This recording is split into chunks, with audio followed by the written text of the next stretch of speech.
Good afternoon, everybody. Please come in and take your seats. We would like to start in time also this afternoon,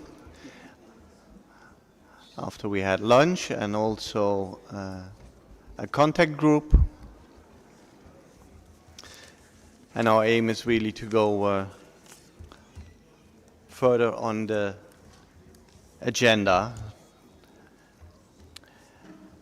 And one of the issues we are talking about now is agenda item 3F. So agenda item 3F is about the future availability of halons and the alternatives. At the 30th MOB in 2018, the parties adopted a decision 30/7 on the future availability of halons and their alternatives. The parties requested TEEP to continue engaging with the IMO and ICAO to better access future amount of halons to support civil aviation. The TEEP through the HTOC, which is renamed now last year to, and I don't know how to work with the abbreviation. It's the Fire Suppression Technical Options Committee, but when I just do it with the abbreviation, it sounds like STOC. And that sounds a little bit like you're already suppressing a fire. So maybe it was done on purpose to rename it like that. The panel was also requested to identify the relative alternatives, the ways to enhance recovery, specific needs and opportunities for recycling. And they provided us with valuable information since then. They also made a progress report last year, and the main elements have been also incorporated in the quadrennial assessment. A summary of that information is provided in Addendum 1 to the note by the Secretariat in document 45/2 Add 1. And now I would like to open the floor for interventions on this.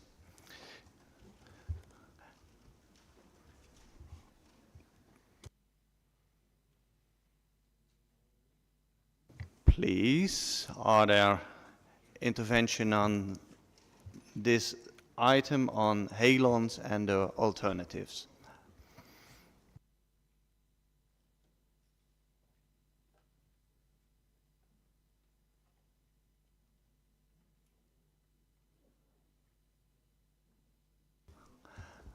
I see that USA is breaking their ice, and thank you. Thank you very much, Mr. Co-Chair, and apologies. I think everybody is just getting settled after lunch and trying to bring ourselves back to the topics at hand. We did appreciate the information provided by the FS talk regarding halon, and in particular we note a couple things that we saw from the FS talk that we wanted to draw attention to in particular. First and most importantly for us was the information on the revised scenarios that the FS talk provided with regard to the potential run-out dates for halon 1211 and halon 1301, and in particular halon 1301.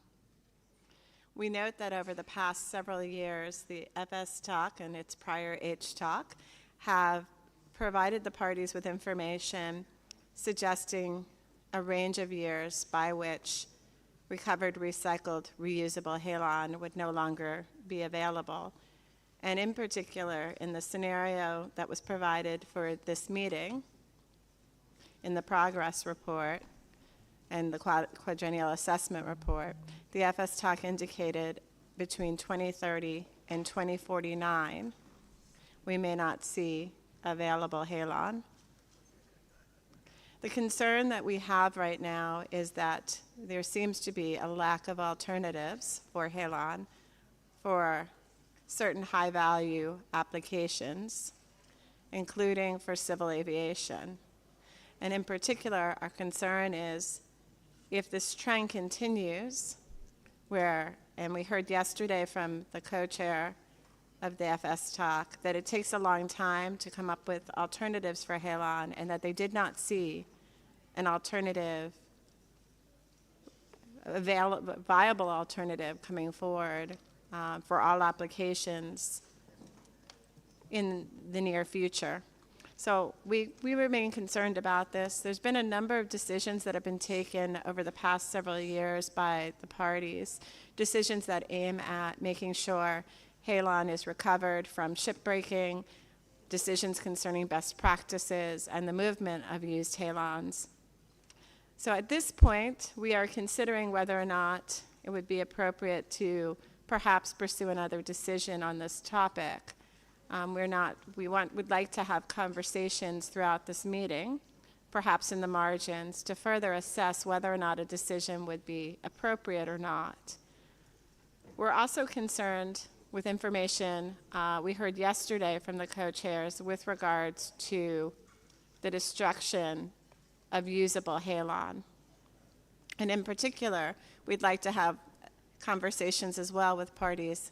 We can't recall a decision that specifically looked at that matter, so we do want to think about whether or not that would be appropriate. So we'd like to ask that the co-chair for the OEWG leave this agenda item open so that we can have discussions in the margins through the course of this meeting and determine whether or not we think it would be appropriate to bring a decision forward, or CRP forward. Thank you. Thank you, and also heard your request for the agenda item to leave it open and have discussions in the margins, but let's also first hear other delegation, and I have Australia on my list. Please, Australia.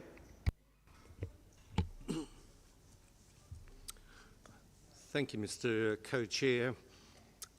First of all, Australia would like to appreciate the work that the it's a tricky acronym rather than HTOC, that the TEEP has done for us on this. We note that this issue has been before us for quite some time, and we sort of have had numerous decisions taken over the years, but it's been parked a little bit for the last few years. And I think it's quite timely that we consider it again, given the amount of evidence and the amount of concerns that have been brought before the parties. A few of the takeaways that we've taken from the report. First of all, looking at the discrepancies between modelled and actual atmospheric concentrations of the three main halons, but of course particularly halon 1301, and the concentrations do not appear to be reducing as was originally anticipated. Also concerns about additional and unaccounted for sources of emissions of halon 1301, such as from feedstock or servicing uses. As the US mentioned, concerns about the long-term availability of halons from banks for enduring uses, and what we're seeing, including in Australia, is limitations on the transboundary movement of halon for essential uses.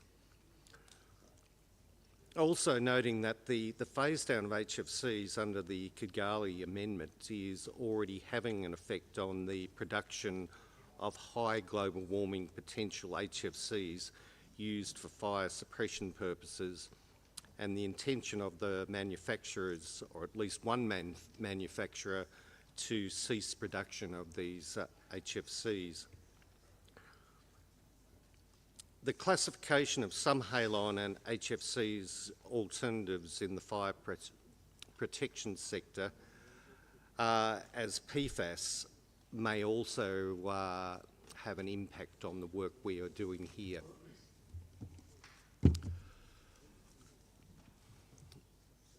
And of course, the ongoing work of skilling up and maintaining skills with the awareness of new Montreal Protocol officers about the valuable role of reclaimed halons. We've seen some of these concerns play out as we work with other countries in the Asia-Pacific region to ensure that small amounts of halon can be imported into countries should it be required in case of a discharge on board an aircraft en route to one of these countries. We've encountered difficulties with stricter than necessary restrictions in some countries, which is making the process of putting in place a system for the potentially urgent transport of halon extremely hard.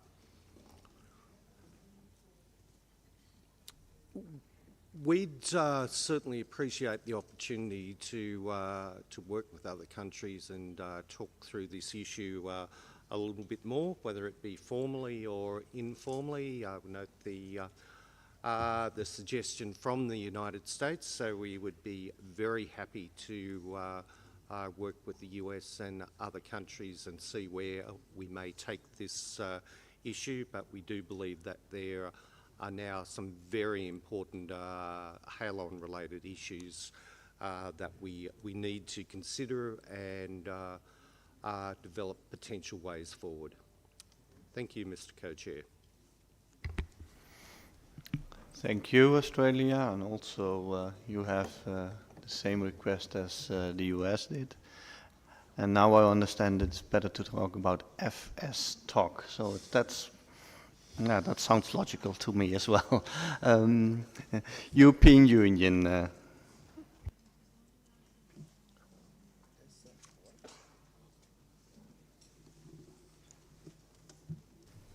Okay. Thank you, Mr. Co-Chair. So we would also like to thank the FSTOC for this work, and we would agree with previous speakers that this is an important topic given the relevance of halons for applications such as in civil aviation. And what we wouldn't want in any near or far future is that we would have to produce new halons again for that purpose. For our domestic use, we have our recent update of legislation. We have looked into the availability on the EU market, relevant parameters such as the reclaim, emissions, imports, export, etc. And we do seem to have a stable situation of supply on the EU market. So at least we seem to be, for the immediate future, not seeing major difficulties, but we do hear the message that TEEP is giving us that we may be facing a situation of shortage in the future at the global level. As for our domestic regulation, we will be prohibiting the destruction of halons as an additional way of ensuring that all halon that can be recovered and reclaimed will be recovered and reclaimed, and to ensure that we have enough for the future. So given that now the TEEP has told us that we may face an issue, we would be very happy to talk to others on this issue on the margin. So as others, again, happy to engage and see what we can do to ensure that the supply is guaranteed for where it's needed. Okay, good to hear also the interest to engage in the margins. And Canada? Thank you, Mr. Co-Chair. And we would, as others have done, we would like to first thank the FS Talk for their work and on the very useful information provided in the report and as provided as part of Decision 37. The information provides insight on the current availability of Halon, but also highlights certain questions with regards to the longer-term outlook for Halon banks. Particularly, we note with some concern that every potential run-out date scenarios provided by the FS Talk regarding Halon 1301 has moved closer by 2 to 5 years compared to the last assessment, and in a worst-case scenario, could even be as early as 2030. However, we are happy to hear from the delegate from the EU that Halon seems to be stable, the supply of Halon seems to be stable in that region at this time. But we also note that there is considerable uncertainty pertaining to the level of existing Halon banks and would encourage the sharing of any information that could strengthen the confidence levels of the various scenarios provided by the FS Talk. We have also heard yesterday about certain data gaps on emissions, including from the possible use of Halon 1301 as a feedstock. We are encouraged to see that the FS Talk has engaged with the International Civil Aviation Organization and the International Maritime Organization with a view to better assess future Halon availability to support civil aviation, and that they will continue to do so. We agree with the recommendation of the FS Talk to apply best practices in Halon management in order to ensure responsible use, such as avoiding unnecessary destruction and implementing strategies to reduce emissions. In order to avoid the potential situation where existing banks are depleted before alternatives have been adopted in civil aviation, and there's a need for essential uses of Halon. We are concerned that we may find ourselves unprepared for this to happen sooner rather than later. The FS Talk report provides other recommendations that may help better understand the future availability of Halon, and we are taking a close look at these recommendations. As Canada has similar concerns to what we have heard from other delegations from the United States, Australia, and the EU, we would be interested in engaging on the issue either on the margins or in another forum with a view to discuss possible steps forward. Thank you very much. Thank you. And before I give the floor to China, I would like to ask if other delegations would to come forward during this agenda item and then press the button so we have a complete list who will speak next. China. 我们也要感谢消防技术委员会的工作，就未来哈龙可获得性及其替代品提供的评估信息。我们代表团对这个哈龙替代品有这样一个问题：这个在哈龙替代品评估中，三氟碘甲烷被认为是可能的替代品之一。我们想问一下，目前三氟碘甲烷技术上是否可以满足作为哈龙替代品？因为这个三氟碘甲烷的毒性偏高，而且这个也有 ODP 值。FSTOC 如何看待三氟碘甲烷潜在的毒性和 ODP 问题？据我们所知啊，目前这个三氟碘甲烷的价格非常高，年度系数也偏大，部分的场景应用也存在困难。我们想问 FSTOC 如何考虑三氟碘甲烷的经济技术可行性问题？谢谢。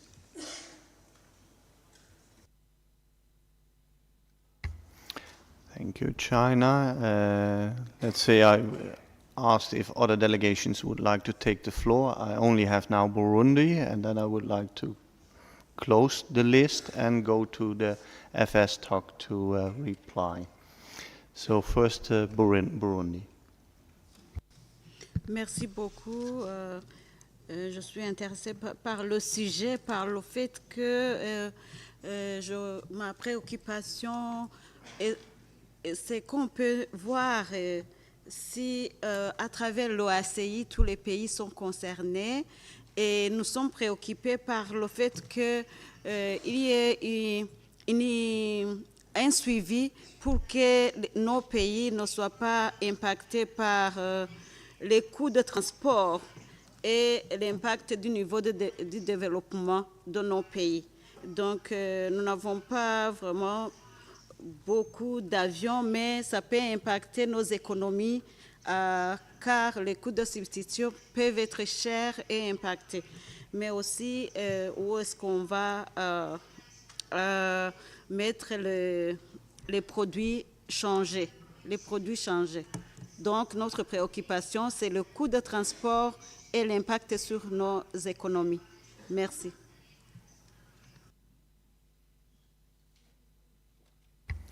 Thank you, Burundi. And now I would like to give the floor to FS Talk to the questions that were put forward.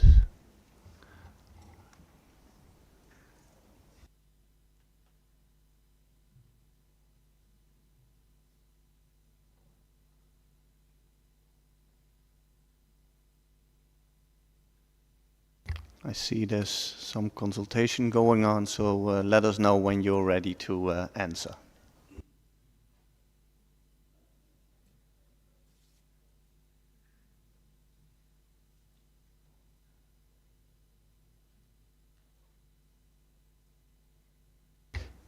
Yeah, FS Talk. Thank you. Turning the microphone on.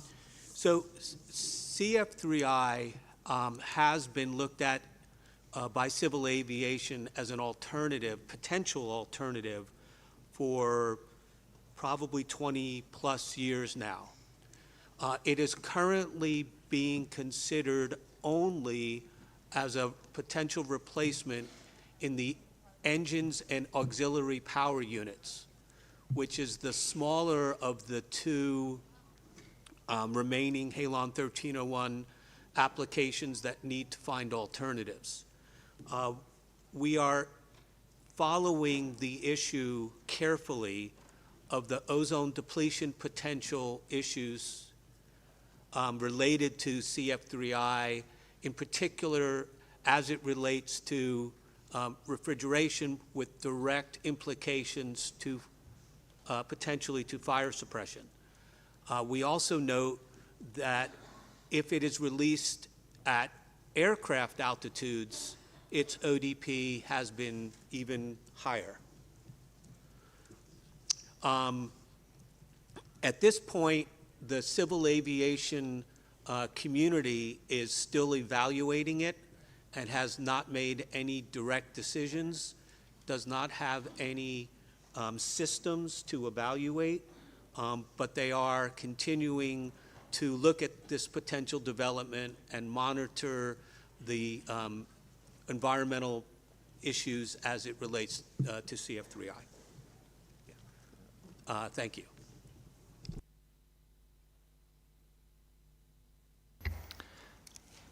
Thank you for this reply. And if there are any more questions, parties can also go directly to FS Talk to get some more answers. I would like to conclude this item by saying that we leave it open and parties can consult among each other, and we come back later this week on this agenda item.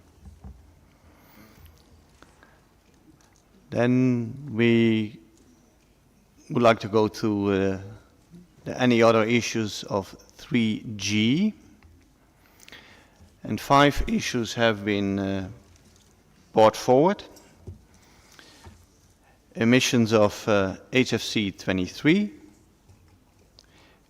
VSLS, destruction technologies, feedstocks, and life cycle refrigerant management, and we will go through them in this order.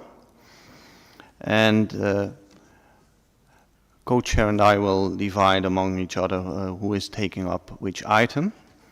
but I would like to start with the emissions of HFC 23, and USA asked for putting that on the agenda. So USA, you have the floor. Thank you very much, Mr. Co-Chair, for delegates' information. The draft decision is posted. It is CRP 1, and so I will try to briefly run through the content of that. I think, just for a little bit of context, I think the context is laid out in the preambular language. And just to explain sort of the rationale behind our interest, I think you find it really predominantly in the second preambular, which is some recent scientific findings show unexplained increases in emissions of HFC 23 in recent years, and we think that really merits some further consideration and the receipt of additional information by this body.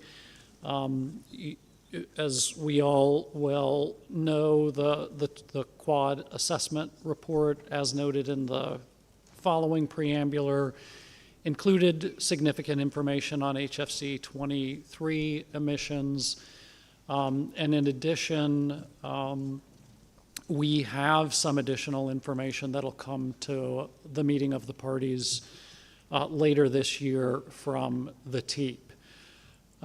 So moving on to the operational paragraphs, I will just go through them one by one. The first paragraph, frankly, is merely intended to ask for any updated information on HFC 23 that is relevant to the science assessment panel, so thinking of this from an atmospheric perspective. And the reason for that is that there are, in fact, some additional scientific studies going on and results that have been or will be published that go beyond what the 2022 Quad report provided to us. So we see this as very narrow. I think we have the information from the most recent Quad report, but I think they could provide us just a very simple and short supplement to that. So that is the idea behind paragraph 1. Moving on to paragraph 2, and I should have said both for the SAP and the TEEP, the request would be to produce additional reports for the meeting of the parties next year. And moving on to the TEEP, in paragraph 2, there are sort of 4 sub-elements here of items that we would like to see additional information on. The first, under paragraph A, is on potential sources of emissions of 23. And this is from facilities it's I'll use some shorthand. It's from HFC or HCFC manufacturing facilities, facilities that manufacture other chemicals, and then consumptive uses that may lead to emissions. Subparagraph B talks about additional information on chemical manufacturing other than HFC or HCFC manufacturing that may generate HFC 23 byproduct, including estimates of the scale of such emissions. Subparagraph C tries to get a little bit more detailed information of the quantities of HFC 23 being consumed by country and by sector. And then finally, further information on best practices for reducing emissions of HFC 23, specifically from consumptive uses. And I would say, with respect to this paragraph in particular, we're cognizant we are going to get some additional information from the TEEP at the MOP this year. So I think we, of course, would want to revisit this at the MOP based on what we see. But what we tried to do was to frame these 4 subparagraphs to take the information request beyond that which has already been made to the TEEP. So the idea and the way we have framed this, we believe, is non-duplicative to the existing request. Moving forward to paragraph 3, we would request parties with available information that is relevant to either the SAP or the TEEP report to provide that information to the Secretariat, because then the SAP and the TEEP can take that into consideration. The 4th paragraph really is an encouragement to parties to support scientific efforts and research on atmospheric measurements that are relevant to this. The 5th paragraph encourages, it's sort of a generic encouragement to scientific and atmospheric organizations and institutions to further study these issues. And finally, paragraph 6 requests parties to take appropriate measures to ensure that they are effectively implementing their HFC 23 related obligations under the Kigali Amendment. So I think that introduces it. I did want to say, and I should have led with this, the CRP is submitted on behalf of Australia, Canada, Norway, and the United States. We have consulted with a number of other countries as well, but I'm sure there's broader interest in this in the room. So with that, Co-Chair, I return the floor to you and welcome any thoughts and comments from colleagues in the room. Thank you by introducing the CRP. So the floor is now open for others on this specific item of HFC 23. India requests for the floor, so please, India. Thank you, Mr. Co-Chair. Let me start by thanking the proponents of the CRP. Regarding the CRP, we need more clarity on unexplained increase in emissions for HFC 23 and how such emissions have been identified. In fact, we did ask this clarification yesterday from SAP. Still, we need to have a better understanding of this issue. Secondly, we also need clarification on other relevant chemicals and consumptive uses that may lead to HFC 23 emissions, and also on best practices to reduce emissions from consumptive uses. Next, we feel that the TEEP-wide decision 34/7 of the MOP has been assigned a task on chemical pathways that could be used in the production of HCFCs or HFCs that may generate HFC 23. The findings of that will be presented at the MOP. We feel that we need to first hear from the TEEP about the findings. Next, we need a better understanding of para 5 of the CRP, which is specifically mentioned or proposed to encourage scientific and atmospheric organizations and institutions to further study and elaborate the current findings related to HFC 23 emissions as relevant and appropriate to their mandate, with a view to contributing to the assessment. Here, we want to understand whether the TEEP would approach these various scientific and atmospheric organizations and institutions, or such organizations will be requested to provide the information. Lastly, regarding last para, that para 6 of the CRP, what we understand is that this is a compliance obligation for the parties, and we would like to understand the rationale or logic for reiterating this para in the CRP. We do propose further discussions on this to take it forward. Thank you very much. Thank you, and also heard some questions for SAP and TEEP, and so it's good to prepare for that. I come back to you later, SAP and TEEP. So China. 谢谢联合主席。关于 HFC23排放的问题，这个中国政府高度重视 HFC23排放问题。近年来，中国政府积极组织相关的企业开展 HFC 223的减排行动。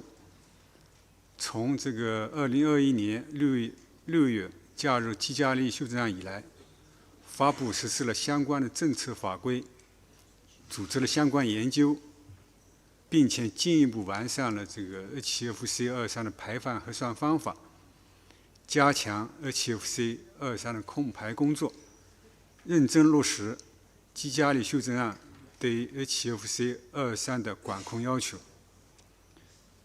我们代表团非常关注 HFC 223排放问题，也注意到关于 HFC 223排放问题的相关科学研究。这个科学研究的时间范围是2019年以前23的排放情况。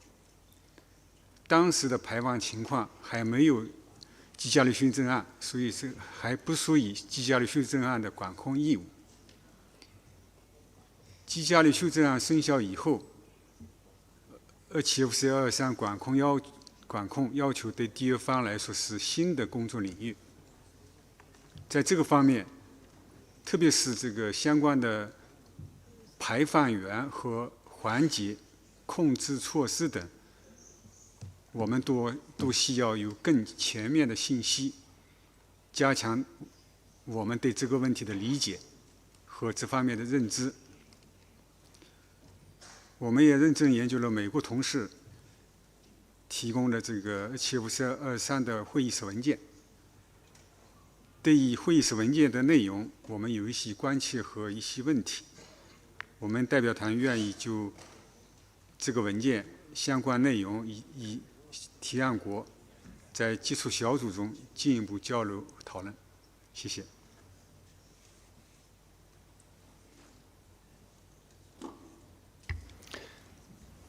Thank you. I don't see any other requests on my list. So, yes, now I see. It's Norway.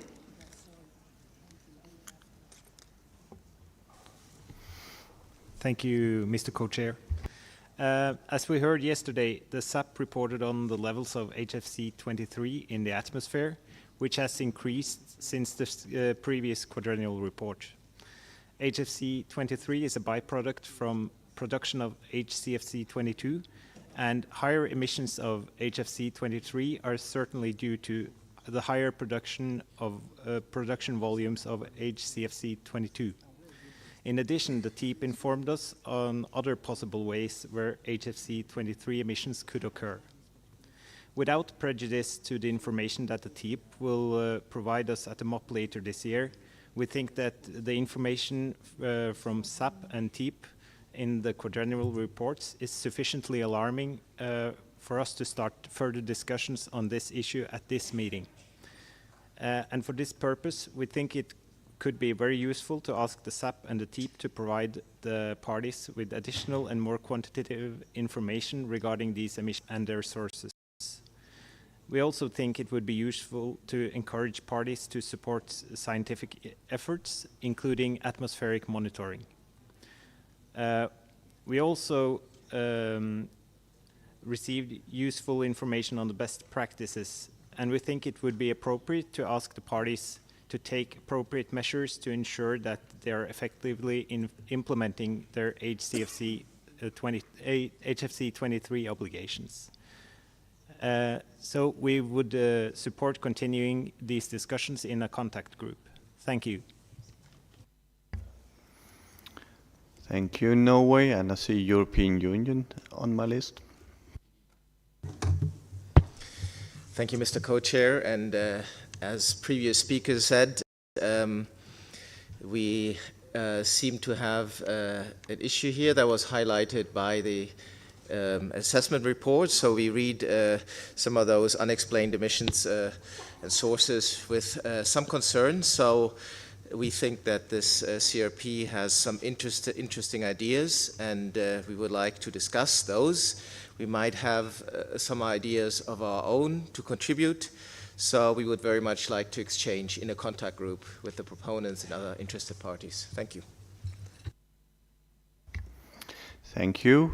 I don't see any requests for the floor, so I would like to go to SAP, or the US would like to respond first, then I go to SAP and TEEP, because I see the USA asking for the floor.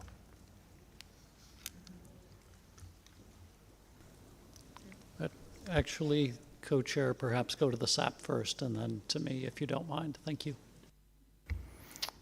Please. Then SAP and TEEP. There were some questions coming from several delegations on HFC 23. So who can give the answers?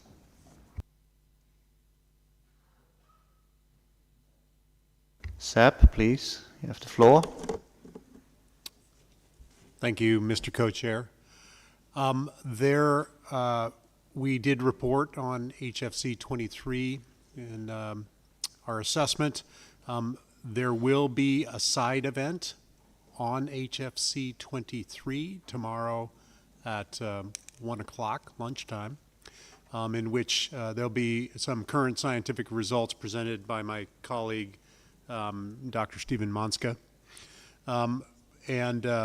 We, as the SAP, those data will be updated. We certainly have within our capabilities to convene a small subgroup to write an update to the assessment for the MOP next year. Thank you, Mr. Co-Chair.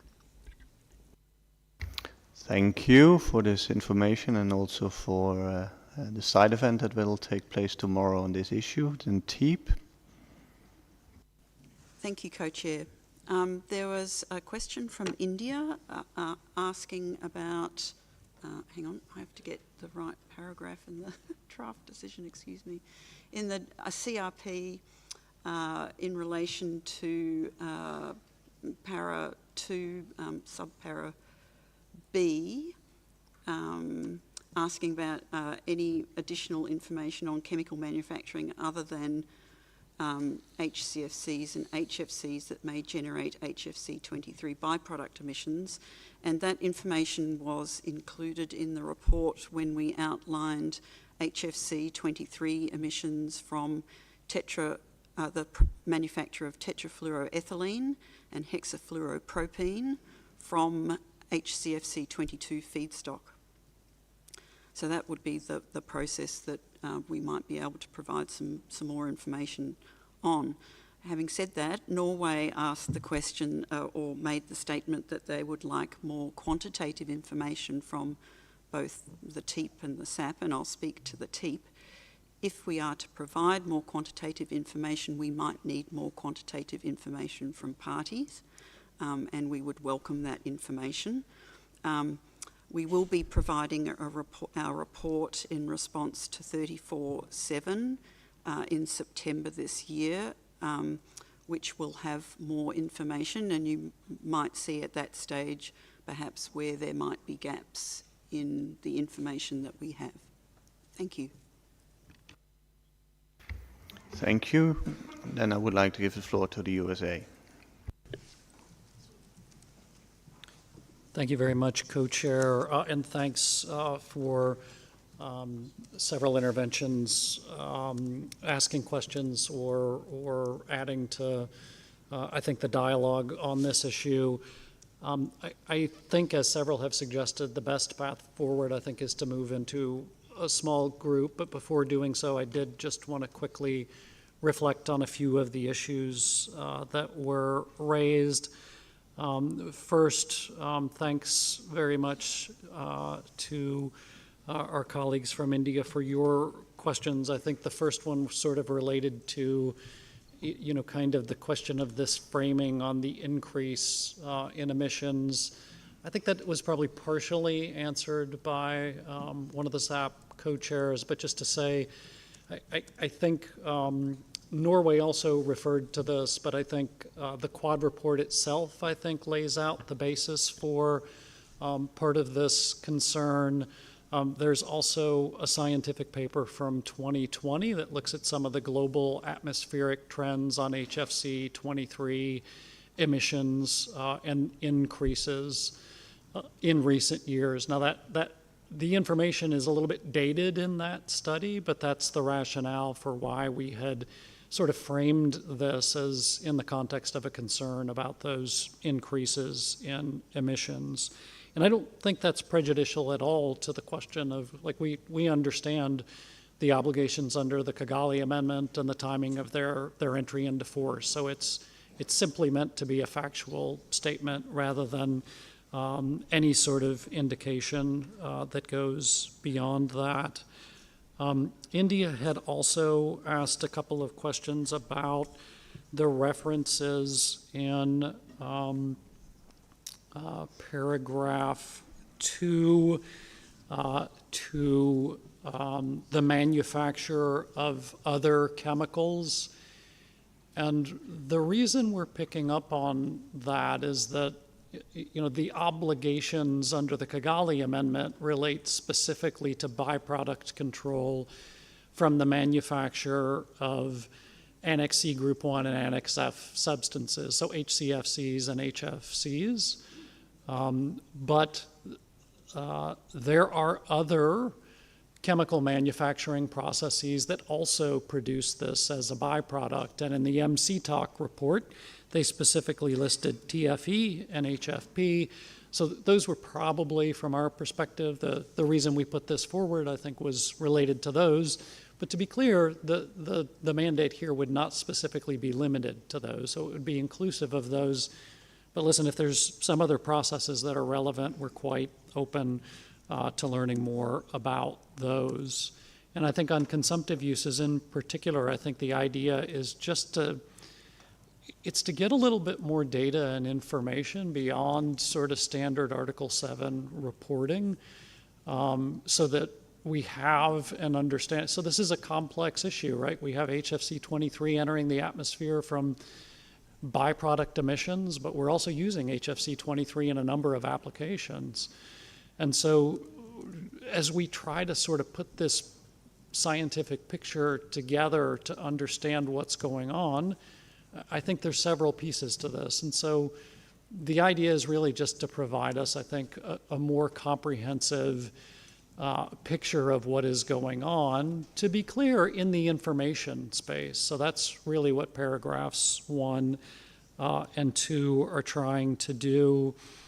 I think fully understand the point that India raised, that in some sense, paragraph 2 maybe it is premature. I mean, we could have waited and just presented this paragraph at the meeting of the parties, for example. We simply thought it was probably better to get the ideas on the table. To be clear, it is crafted, the intent in crafting this language was to avoid duplication with the report that is coming into the meeting of the parties. I think we did that. I think these are separable items from that. But perhaps just to reassure India, and I mentioned it briefly, listen, we're not going to decide on this here. This draft decision presumably would move forward to the MOP. I think the point's well taken. We would revisit that once we see the report from the TEEP. So perhaps if some of this information is already covered there, we don't think it will be, but if it is, we certainly, when we come to this at the MOP, we would be very willing to revisit, whether this is the right language. But it struck us as useful to just go ahead and get the language on the table here so countries have time to consider it rather than just present it at the MOP. And then two final points India raised. Paragraph 5. So we've used language similar to paragraph 5 in previous decisions, for example, at the 30th MOP. I mean, the idea really is just, and to be clear, this is only in the context of paragraph 1, so this relates to the SAP part of it, not the TEEP. So it's really just to bring in the idea that there are other organizations and institutions that work in this space of atmospheric measurements and monitoring. It's just an encouragement to them to do these types of studies. and then to share the information to contribute to the updated assessment that we had set out for SAP in paragraph 1. I think you had asked, we could probably talk in the contact group about sort of how that would be operated. You know, does the SAP talk to them? Do they talk to SAP? Perhaps we could take that up in the contact group. We don't feel that strongly about this paragraph. We just thought it actually might be helpful, and it's how we've done it in the past. And then finally, I think on item 6, just to provide the context, I think it's really just intended as a reminder to countries that indeed we did, when we adopted the Kigali Amendment, agree upon some specific obligations on HFC 23. And I think, as Norway articulated, we're seeing a lot of it in the atmosphere, and so I think it's just a reminder of the importance of implementing the obligations that all countries that are party to the Kigali Amendment have undertaken on HFC 23. So that was the idea behind that. We hope that's helpful, and we look forward to further discussions in the contact group. Thank you. I now would like to conclude this item. I think it's indeed good to have further discussions in a contact group, as was requested by several parties. And I think indeed that SAP and TEEP presence would be very useful in that contact group. The announcements, how we organize the contact groups, will be made at the end of this 3G agenda item when we covered all the different topics. So we come back to that. And now I would like to go to Canada on the very short-lived substances. That's the item they introduced, and where there's a CRP available. And it has been, the submission was together with Australia, Switzerland, and the USA. So I think Canada, you have the floor to present the CRP and also present the background of your request. Thank you, Mr. Co-Chair. Yes, I'll be presenting on behalf of Australia, Switzerland, and the US. It's CRP, just to make sure that I get it, CRP4, I believe. Thank you. And it's about short-lived substances. So I'll try to be short myself in my intervention, but I think that it does require a little bit of context. As we heard yesterday from the scientific assessment panel, very short-lived substances have a significant impact on the ozone layer, particularly in the lowest stratosphere, because they tend to degrade in the troposphere and the lower stratosphere.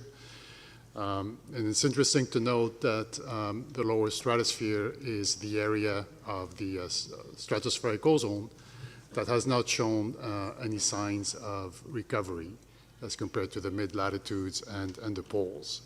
And that's due to a number of factors. But we do think that the SAP report mentions that one positive contributions that could definitely be made to the lower stratosphere and to stratospheric ozone in general would be the reduction, ideally the elimination of very short-lived substances. And if these were eliminated by 2023, which obviously won't happen, but this is the year that's used for comparison purposes by the SAP, it would lead to a small but significant increase in the thickness of the ozone layer, estimated to be 1 Dobson unit. This is equivalent to about half of the impact on the ozone layer that would result from the elimination of all future long-lived anthropogenic ODS emissions in 2023. So individually, it seems to be a more significant action than most of the other options that we have before us to further protect the ozone layer at this stage. Now, it's still, historically, it's not a huge amount because, we have phased out successfully the majority of ozone-depleting substances. So obviously, what is left compared to what we phased out historically is not huge, but still, it's still something which could have a definite impact, as we've heard, positive impact on the ozone layer. Now, when you look at very short-lived substances, the SAP also indicates that emissions of dichloromethane in particular, DCM, represents a large majority of emissions of VSLS. The MCTOC provides comprehensive and very useful information in its quadrennial report on industrial sources and uses of DCM, as well as other VSLS.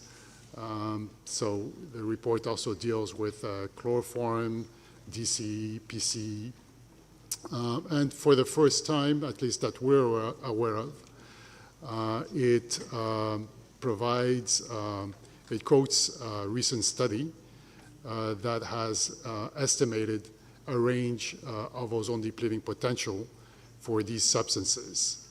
And for DCM in particular, the range seems to be roughly between 0.01 and 0.02, which is small, but then when you look at the actual emissions, then it's not that small anymore. So according to the estimate in the MCTOC report, production of DCM in 2020 was around 1.8 million tons.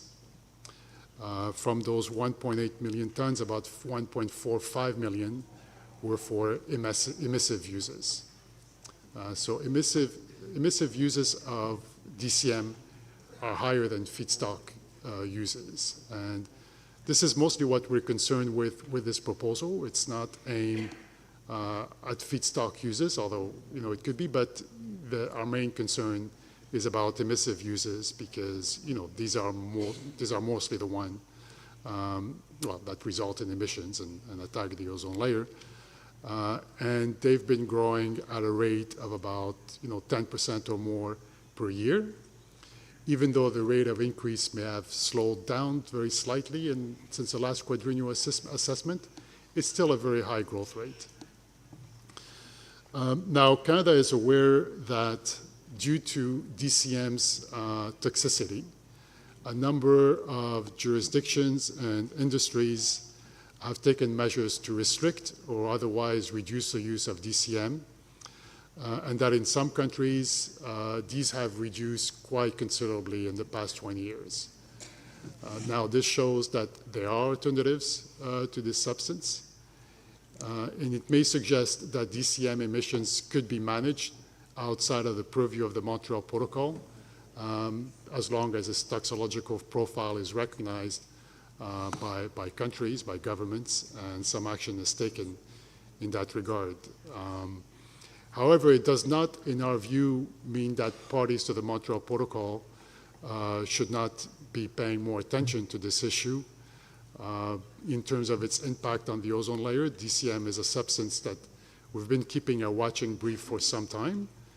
And while Canada at this stage would not support the Montreal Protocol actually controlling the substance, we do think it behooves us to recognize the effect of the substance on the ozone layer and promote some activities that could reduce its use and emissions in the same way that we're doing this for non-controlled uses of substances. So, for instance, we spend time talking about QPS, we take time talking about banks of ODS, which are not controlled under the Montreal Protocol, but we recognize that just because they're not controlled, it doesn't mean we should not take action to try to reduce their environmental impact as much as possible.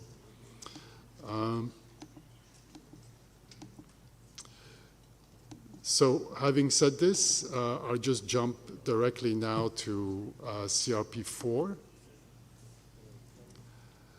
It's a very brief draft decision with the idea that we could come back to this issue perhaps next year, and perhaps also a more in-depth discussion. The first thing it does is it requests the TEEP to include in its 2024 progress report information on alternatives to dichloromethanes and measures to reduce emissions in the main applications where it's used. As well, not forgetting about other very short-lived substances that were discussed in the report by the MC TOC. The decision asked for the TEEP for any relevant updates regarding existing and projected production, use, and emissions of DCM, but also other very short-lived substances. And then the second paragraph simply encourages parties to take action to reduce use and emissions of DCM in applications where alternatives are available and emission control measures are feasible. In some way, this is similar to a decisions parties took quite a number of years ago on N-propyl bromide. So N-propyl bromide is the only short-lived substances we think that has been addressed through a decision by the parties. These were decisions 13.7 and decision 18/11, which are recalled in the preamble to this draft decision. The approach that we're suggesting here is not exactly the same as what we did for N-propyl bromide, but it's basically goes in a similar direction. And you know, in the case of NPB, its actual use and emissions were a lot less than what we're talking about here in terms of DCM. So we'd like to put this proposal for the consideration of parties, and we thank our co-sponsors, Australia, Switzerland, and the United States for working with us on this CRP. Thank you, Mr. Co-Chair. Thank you for this presenting the CRP and also the explanation behind it. Are there any requests for the floor?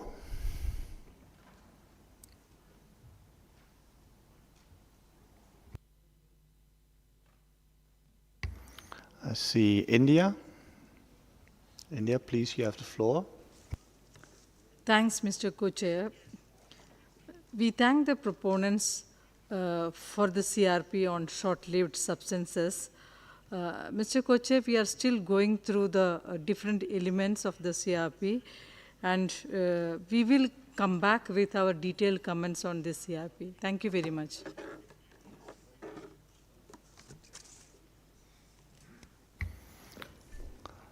Thank you. Are there any other requests for the floor?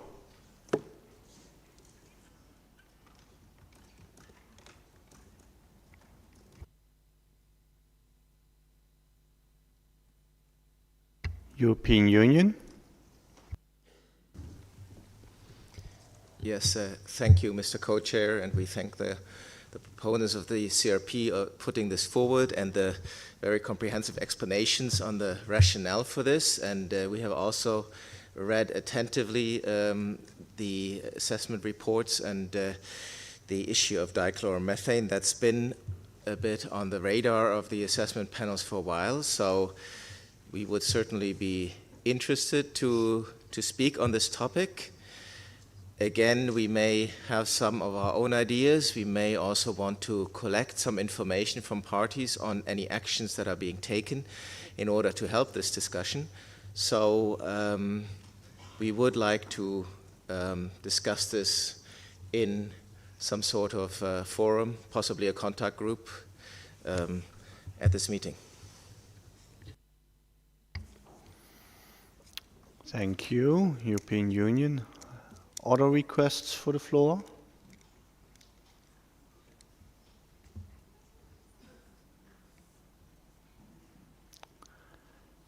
I don't see other requests, so I just would like to go back to India because you asked to have some time to prepare some comments or questions regarding the CRP.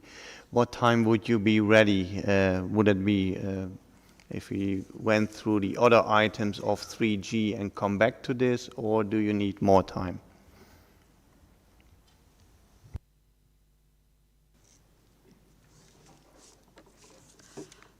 Thank you, Mr. Co-Chair, for giving the floor again. We would be in a position to come back by tomorrow morning. Okay, thank you. That's good to know. Then we know that, and we also heard the request from the European Union to establish a contact group or to have discussions in a group. So, but then it's good to know when you will come back on this. So, at the end of the at the end of this agenda item, we come back how we would like to bring that forward. Thank you. Then, if there are no other requests for the floor on this item, on the short-lived substances, then I would like to give my co-chair. Merci beaucoup, Raph. Nous allons aborder le point qui concerne la question relative à la destruction, les technologies de destruction. Faisant suite à la présentation des rapports quadriennaux, les parties ont identifié certains points, certains sujets sur lesquels elles voudront avoir des discussions approfondies. Au rang de ces sujets-là, il y a la question de la destruction, la question relative aux technologies de destruction. Dans ce cadre, l'Union européenne a soumis un CRP. Je voudrais prier l'Union européenne de nous présenter ce CRP et nous allons discuter par rapport à ce document pour mieux appréhender le fond.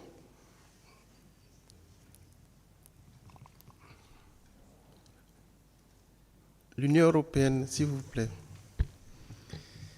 Thank you, Mr. Co-Chair.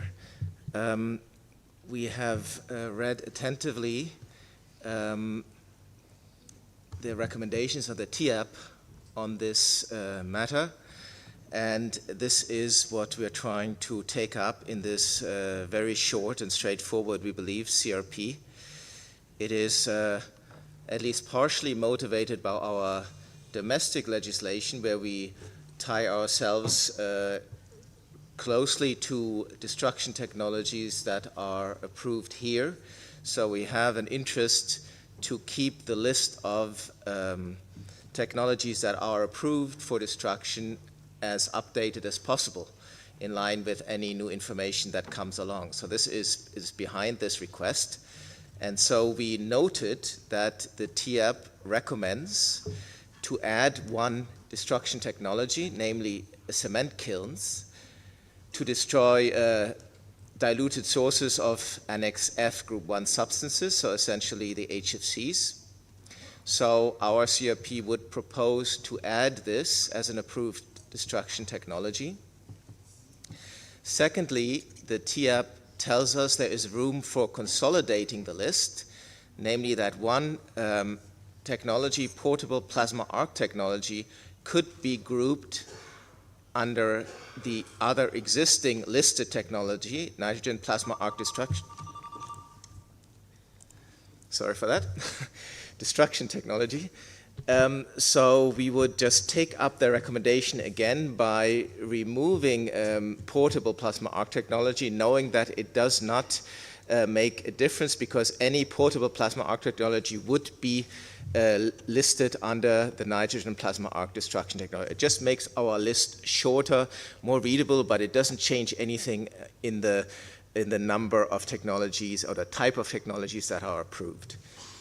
Further, in subpara 3, we would like that the TIAP would come back to us on the 37th meeting on the parties on new information they have on remaining technologies that have not yet been approved or determined in the list that we have from the 30th meeting of the parties. So we would like them to continue reviewing these technologies and report to us by the 37th meeting of the parties, which is in 2 years' time.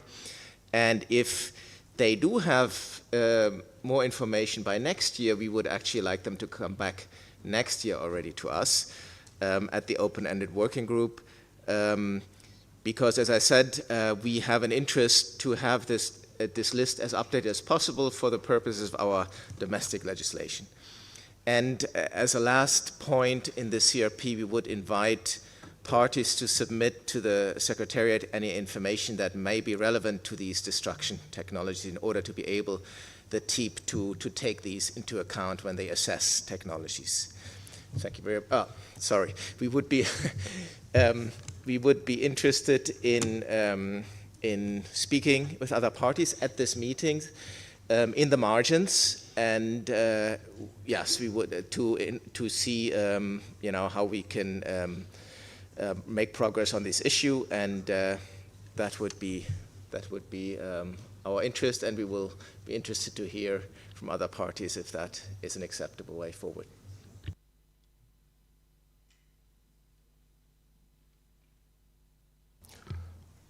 Merci beaucoup à l'honorable délégué de l'Union européenne.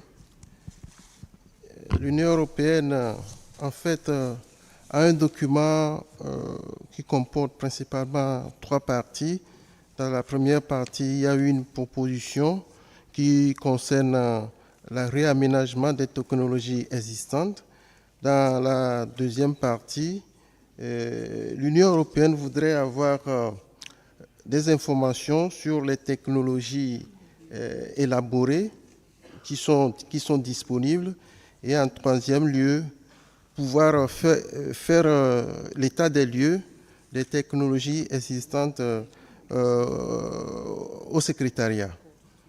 Nous avons entendu l'Union européenne. Est-ce que les autres parties ont quelque chose à dire, des réactions par rapport au CRP de l'Union européenne? La parole circule.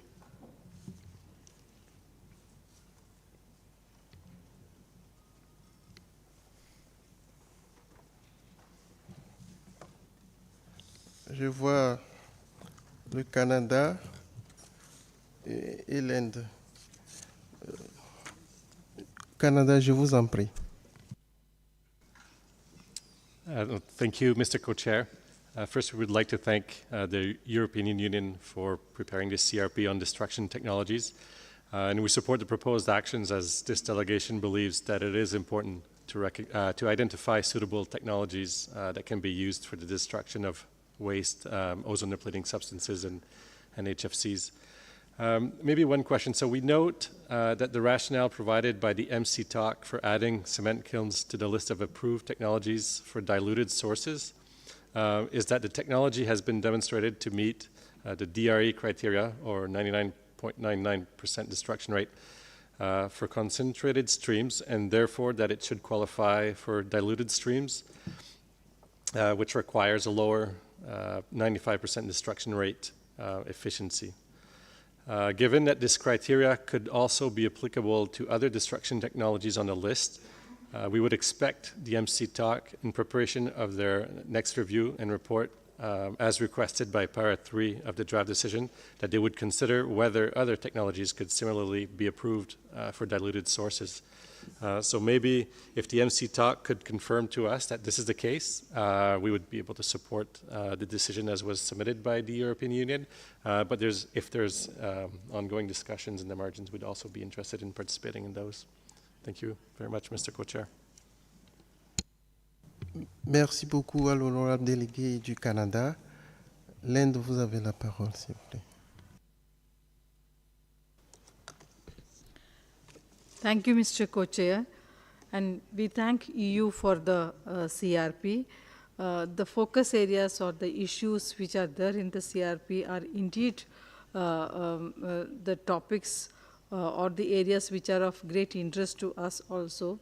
We would like to see further discussions on this and perhaps through a contact group. Thank you very much.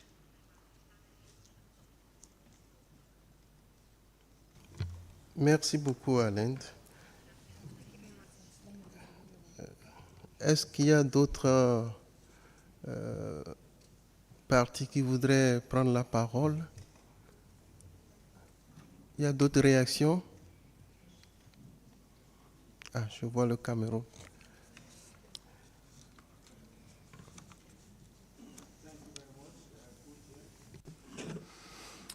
We want to thank European Union for this submission, but we still have some concern. And the concern is this technology that's adopted. We're trying to see, I think, a couple of, that was yesterday, we raised the issue of handling or making centers of destruction for maybe to how to handle issue of destruction of ODS. I don't know if at all the parties should be looking at possibilities of extending some of these centers of destructions, if at all. I'm sure this is a technology, but I think maybe looking at possibility of creating centers so that it will become much more easier for ODSs in areas like the Article 5 parties to see how far they can easily carry their ODSs for these centers to be destroyed. I think I concur with the approach, but we are looking at other subsidiary approach that we could bring more centers. Thank you very much, Co-Chair.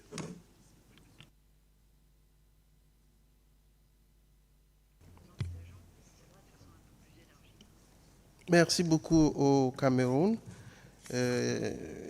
Il ressort que le CRP a suscité un grand intérêt des différents intervenants et toutes les parties qui ont eu à intervenir ont fait remarquer qu'il subsiste nécessité, importance d'avoir des discussions approfondies par rapport à ce CRP.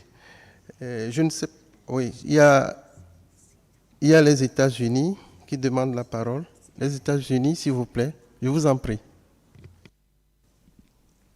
Thank you very much, and we appreciate the European Union putting this decision forward, the CRP forward, and we agree with their suggestion on consultations in the margins as perhaps the best possible path forward. I think we want to just take a look at this decision in light of other decisions that give direction to the TEEP to keep technologies for destruction under review. I think, and I'll have to confirm this, but I think decision 3015 may have been the last decision that looked at this. So we just want to make sure that we have an opportunity to consider this decision with them to ensure that decisions that already call for the TEEP to keep technologies under review perhaps are important for us to make sure that we are consistent with those and that we are thoughtful about not providing additional direction where it's not clear. I mean, we all have our whirl at home on how we are taking things forward in our own regulations domestically. So we'll just want to make sure, though, that direction to the TEEP on their work to keep the parties up to date on advances in various matters, including in providing the parties with information on destruction technologies. If it's already covered by a prior decision, we want to make sure that we are not giving somehow direction that could be then misleading in some way or read inconsistent with past decisions. And our suggestion, like the EU had suggested, is to consult on the margins. Thank you.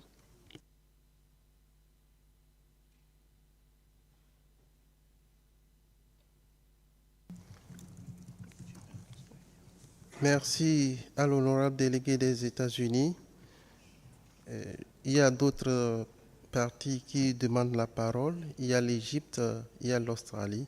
Est-ce que, à ce stade, est-ce qu'il y a d'autres parties qui voudraient toujours intervenir, manifester pour que nous puissions avoir une liste définitive une fois? Égypte, vous avez la parole. Thank you very much, Mr. Co-Chair, and good afternoon, everyone. We also thank the European Union for this CRP, and Indeed, the destruction technology is a great challenge to many countries, especially some developing country like my country. We do have many cement factory, but unfortunately, they are hesitated to take any fluorine, chlorine substance because this affects the quality of the final product. So we need guidance and we need to have a sound management technology and to confuse or to confirm our partner and also to encourage us to collect the unwanted ODSs. So we are in favor of this, of course. Thank you very much, Co-Chair.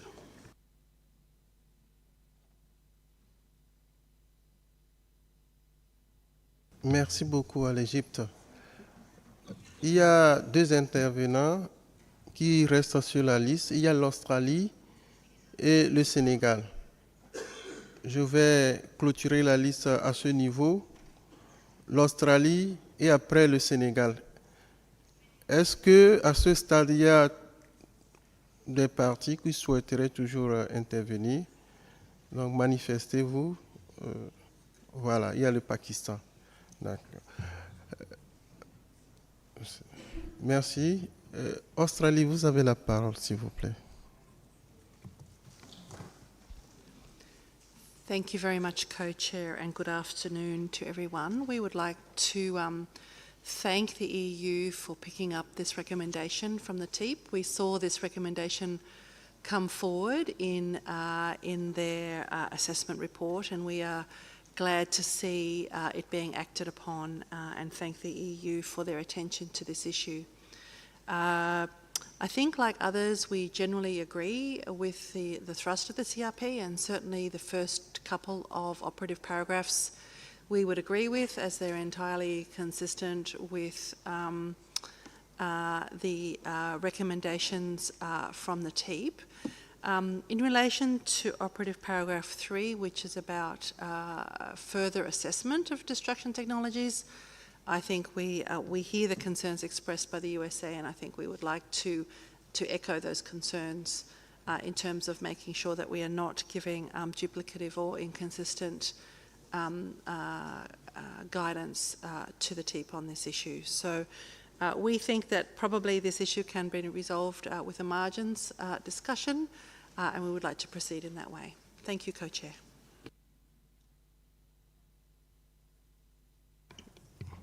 Merci beaucoup à l'honorable délégué de l'Australie. Il y a le Sénégal qui demande la parole. Le Sénégal, vous avez la parole. Président, sur ces, nous remercions aussi l'Union européenne et l'intervention du Cameroun et de l'Égypte. Et l'Égypte a touché un point important et il a raison. Au niveau des cimenteries, qu'est-ce qui se passe? Quand on prend les CFC ou les HCFC, c'est des molécules stables. Cela veut dire que quand on les met dans les cimenteries, on va utiliser énormément d'énergie. Et cela affecte aussi la qualité de leur production. Ce qu'il a dit là, c'est exact. Maintenant, il y a une autre technologie, c'est la destruction sous forme de plasma. Et là, c'est une technologie de pointe et qui coûte cher et qui demande une expertise de haut niveau. Je ne dis pas qu'en Afrique, on n'a pas cette expertise.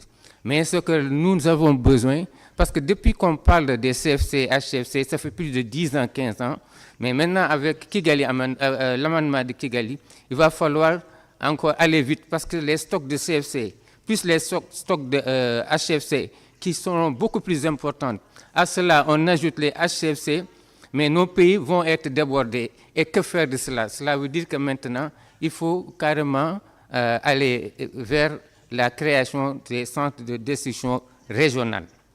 Pourquoi régional? Parce que l'inventaire va être fait, et ça a été mentionné dans le rapport du TIAP, et c'est une bonne chose, les pays vont le faire. C'est une bonne chose parce que ça permet de faire l'état des lieux. Et ça, c'est un point de départ. À partir de cela, si on prend un pays, on met un centre, les centres là ne vont pas tourner au rendement parce que ce qu'on va collecter, même si c'est important pour le pays, mais ce ne sera pas suffisant pour ces installations. Ce qu'il y a lieu, c'est de mutualiser la collecte, c'est-à-dire on fait un centre régional, si le Sénégal, le Mali, par exemple, la Guinée, la Mauritanie, collectent et on choisit un des pays où ce sera un centre régional et on l'amène là-bas. C'est ça la suggestion. Et maintenant, qui va payer? Parce qu'une chose est de créer un centre régional de destruction, mais cela a un coût et il y aura une maintenance. Donc, il faut aussi voir la chaîne.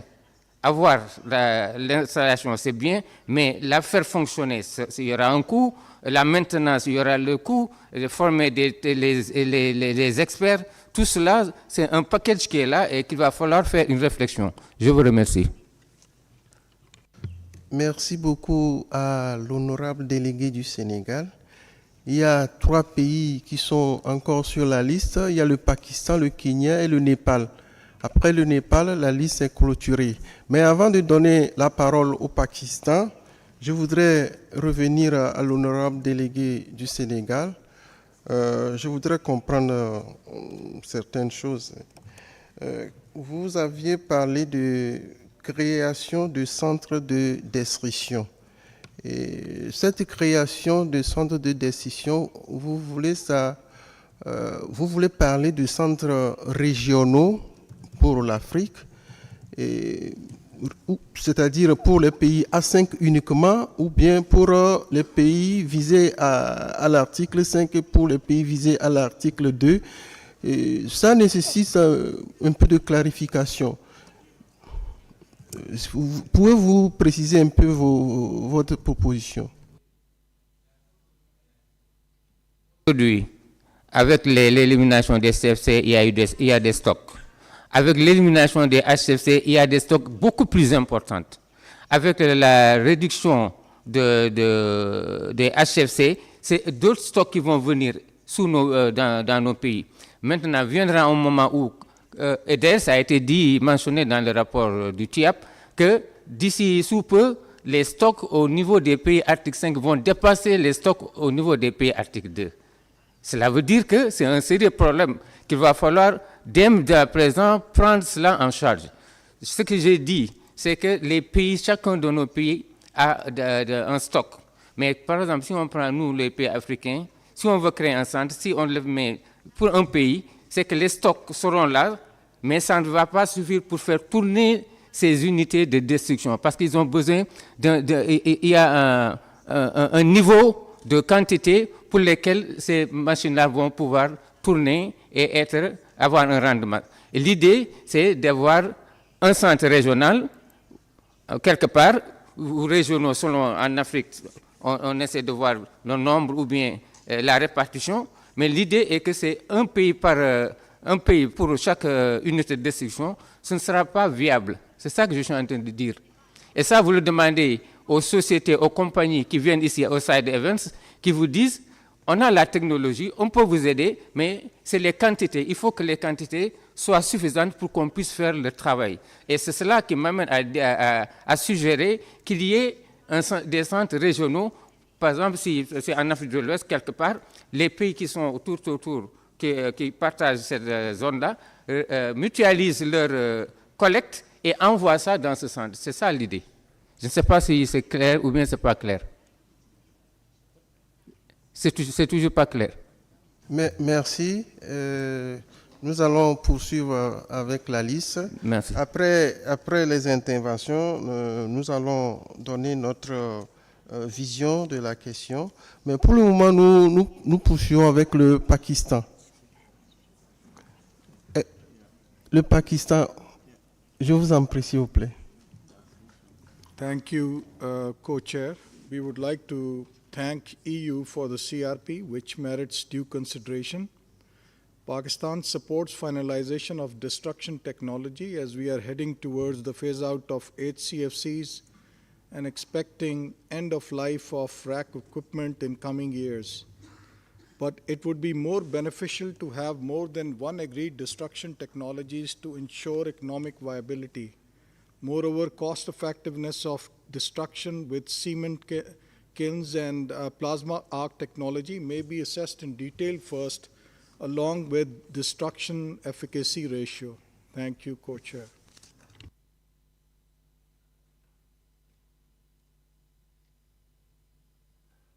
Merci à l'honorable délégué du Pakistan. Le Kenya, s'il vous plaît. Thank you, Co-Chair. We wish to also thank EU for the CRP on destruction technology. This delegation hopes the technologies to be considered would take into consideration small quantities of ODS and HFCs to be disposed of by countries like Kenya. The industry and private sector in Kenya has also been very keen and inquiring about the issue of destruction technology. Kenya supports the CRP and would like to take part in the discussions in the contact group. Thank you, Co-Chair.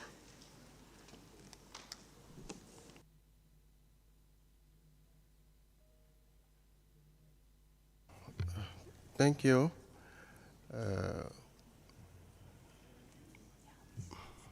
Benin, please. Benin, you have the floor. Merci bien. À notre tour, nous remercions, nous félicitons aussi l'Union européenne pour ces propositions. Bon, pour ne pas paraphraser trop le Sénégal et d'autres pays qui ont parlé de la cimenterie qu'on nous a relevée dans le rapport d'hier, nous avons de réels problèmes. Certains pays ont encore les R12 stockés. La plupart des pays, nous avons amorcé la phase finale des ICFC. Donc, on a déjà au cours les R22. Et on en aura plus chaque fois qu'on avance dans l'élimination totale. Parce que l'objectif, c'est que ces R22 ne soient plus utilisés et que ce soit les alternatives qui soient utilisées. Avec l'avancement des HFC par rapport à la mise en œuvre du KIP, que certains pays ont déjà commencé, on aura encore plus de ces puissances R22 qui seront stockées. Où? Même si on stocke, comment on va gérer? Donc c'est important qu'on réfléchisse par rapport à la gestion de ces substances qui sont là. C'est très important. J'appuie les différentes propositions en la matière. Les cimenteries, c'est encore un autre problème. Je l'ai demandé hier, mais les experts n'ont pas donné une bonne réponse pour qu'on soit satisfait. Mais il faut que l'assise trouve une solution durable pour surtout nos pays africains. C'est important. Si on ne peut pas avoir, puisque nous avons certaines structures qui nous ont coché au cours des différentes COP par rapport à leur expérience avec d'autres pays, mais c'est un problème de volume. Tous les pays n'ont pas le même volume transportable. Mais les volumes qui sont là, si on ne réagit pas, ça va encore s'envoler. Et puis, qu'est-ce qu'on veut? On stocke pour que ça détruise l'environnement, non? Donc, vraiment, j'invite nos experts à continuer la réflexion, à nous trouver une technologie. Au-delà de la technologie, dans l'immédiat, si on peut, soit collecter par région, ou avoir un projet de gestion comme d'autres produits chimiques. Merci. Merci à l'honorable délégué du Bénin. À la sortie de cette session de questions et de réactions venant de l'assise, on peut noter qu'il y a préoccupation par rapport à la question de technologie de destruction. Les pays voudraient avoir plus d'informations, les pays voudraient qu'on les accompagne dans ce processus de destruction des réfrigérants. Et pour ce faire, nous allons proposer que les discussions continuent. Les discussions continuent au sujet des technologies de destruction. Pour le moment, ce que nous envisageons, c'est qu'on ait des discussions informelles. Des discussions informelles. Nous allons revenir sur cette question dans cette semaine. Si ce n'est demain matin, nous allons revenir là-dessus pour que nous puissions définitivement trouver un moyen pour avoir des discussions beaucoup plus élaborées, dans un cadre beaucoup plus formel. Donc, nous allons évoluer et prendre la question suivante.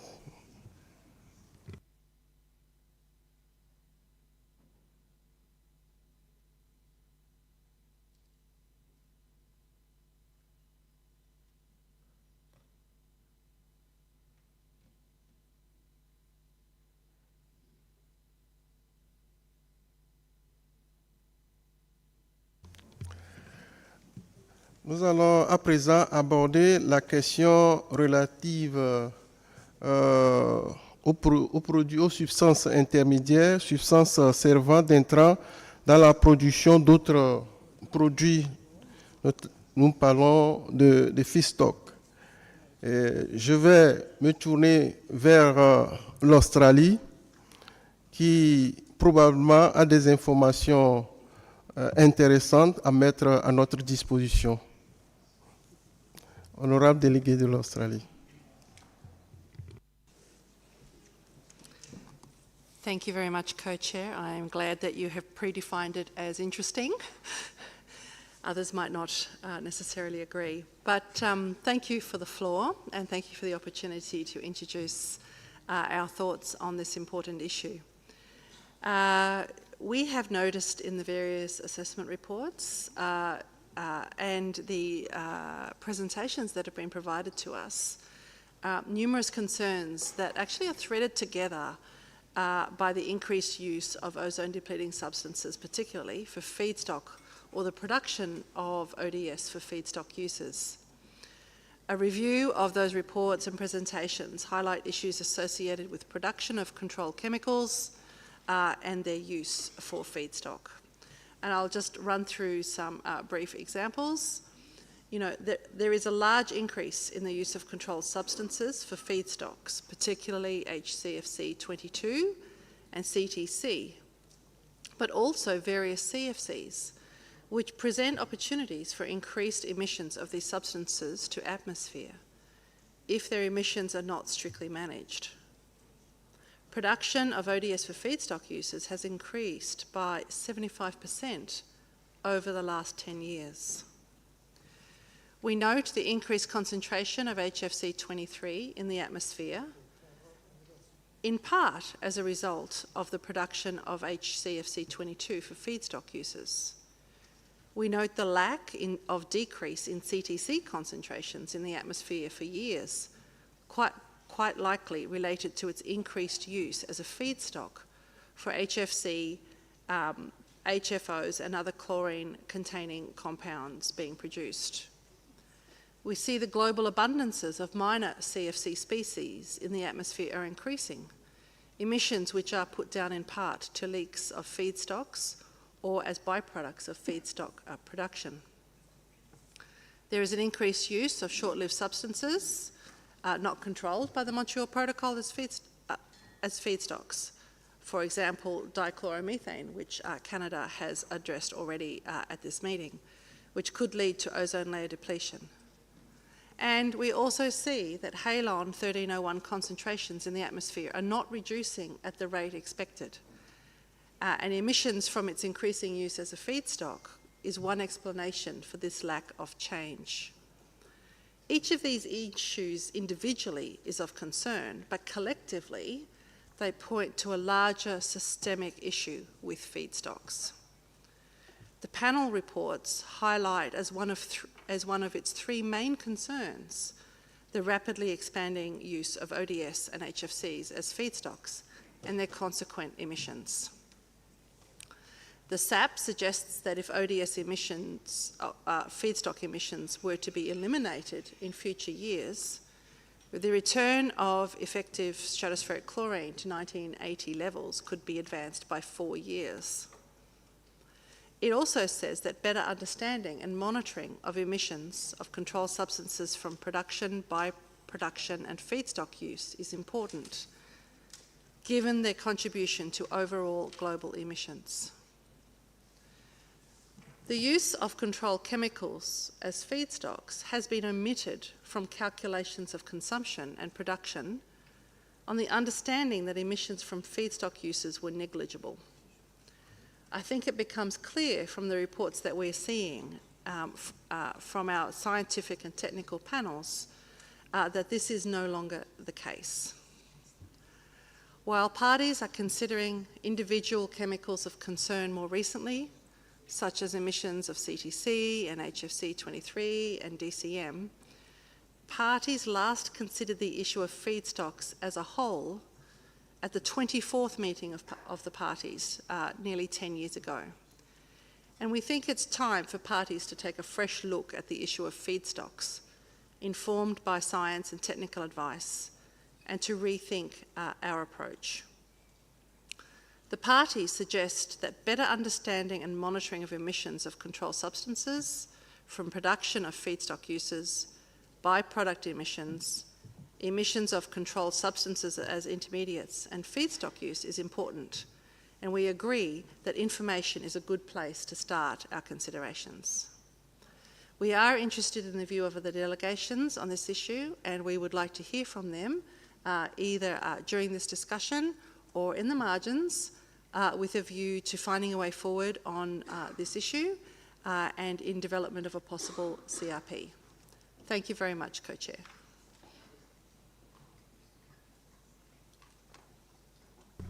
Merci beaucoup à l'honorable délégué de l'Australie. Nous avons écouté la proposition et les idées qui ont été évoquées. Nous allons maintenant voir au niveau des parties s'il y a des observations qui peuvent être faites. S'il y a des réactions, la parole circule.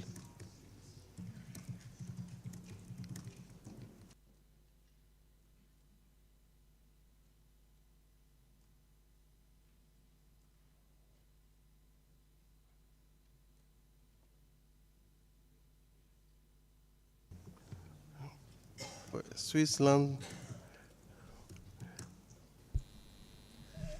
vous avez la parole. Thank you. We would like to thank the Australian delegation for putting forward this important topic of feedstocks. We have been discussing individual aspects of feedstocks in the last couple of meetings. One of them will appear later this week under agenda item 8.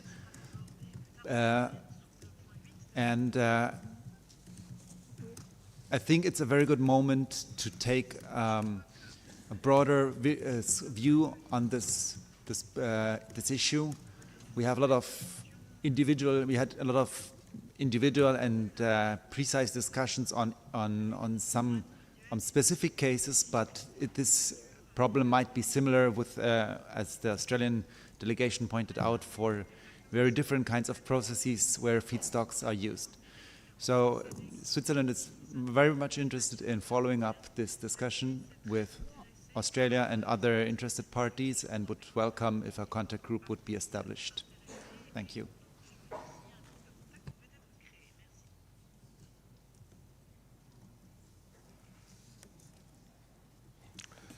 Merci beaucoup à l'honorable délégué de Swissland.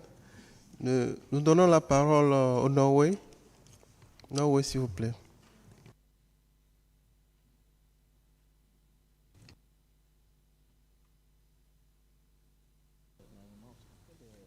Thank you, Co-Chair. And we would like to thank the distinguished delegates of Australia to raise this issue and also to already give us a clear and comprehensive picture of what this is about.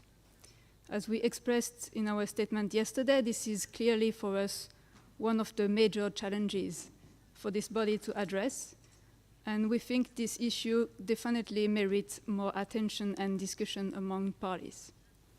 We also recall that there were some valuable reflection on this matter at the workshop on Sunday, and we think it would be useful to draw from those. We would also like to support further discussion in an appropriate way on this matter. Thank you.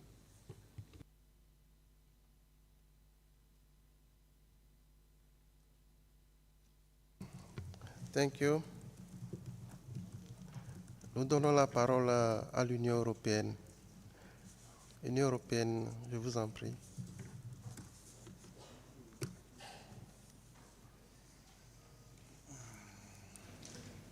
Thank you, Mr. Co-Chair, and thank you to, and thanks to the Australian delegation for having taken this initiative.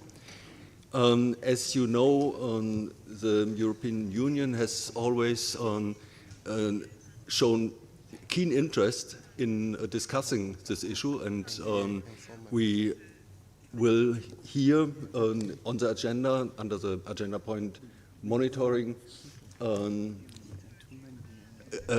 related presentation from TEEP, which is another element going in the same direction. We have a strong interest in engaging with parties on a fruitful discussion, and would like to contribute to it actively.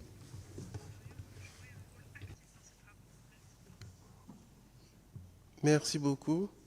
Alors, je donne la parole au Canada. Thank you, Mr. Co-Chair. We also would like to thank the Australian delegation for raising this issue, the issue of feedstock and emissions from the production of controlled substances from feedstock was certainly one that was addressed substantively in the report by the MC Talk. And I think we're now getting a level of information on the chemical pathways that lead to emissions and on the scale of the associated emissions that we didn't necessarily have before. And based on this information, we think it warrants to have a discussion on this issue. We don't have any, particular ideas at this stage, to be honest, in terms of, what is it that parties could be doing or should be doing on the issues of feedstock. We think it's a very complex issue, and we need to discuss it, but we need to discuss it on the basis of information, hopefully with interested parties, but also experts from the technical panels to respond perhaps to questions we have.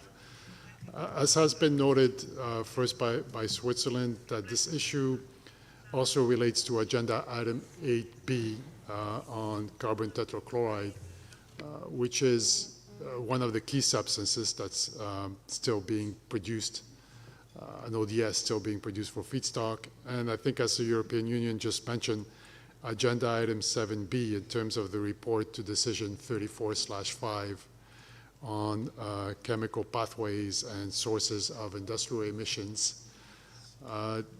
These issues are all related, and I think when we go through this other agenda item, we're not sure what would be the best way of proceeding, but there may be value in having a group that addresses these three agenda items maybe together, because it may be challenging if we address each one of them separately, given there's a lot of overlap in terms of the uses that we're talking about here. One thing we would want to maybe point out is that it's fine to characterize the issue as one of feedstock. We're not sure when the SAP provided its estimate of emissions from feedstock, from controlled substances, if in fact these are emissions from the use of substances as feedstock or from the production of substances which are then used as feedstock. and also from the production of substances, like for instance HCFC 22 and HFCs are controlled for, are produced for controlled uses. And I think it's important to note that from the TEEP report that was prepared in response to decision 34/5, that the actual production of the substances for both feedstock and control uses are provided even higher emission ranges than the actual use of the feedstock than in various processes. So I think it's important to keep in mind that there's this two elements there, and it's perhaps not quite differentiated in the estimate of emissions that we have from the SAP, or perhaps it is, and we also need maybe the SAP to explain this to us a little bit more. But and I'm not saying now, but as we further discuss this issue, I think it's going to be important to be able to differentiate the emissions that are coming from different processes. So just to say that this delegation is interested in being part of the discussion, and that we know that it has it crosses over with a couple of other agenda items that are being considered at this meeting. Thank you, Mr. Co-Chair.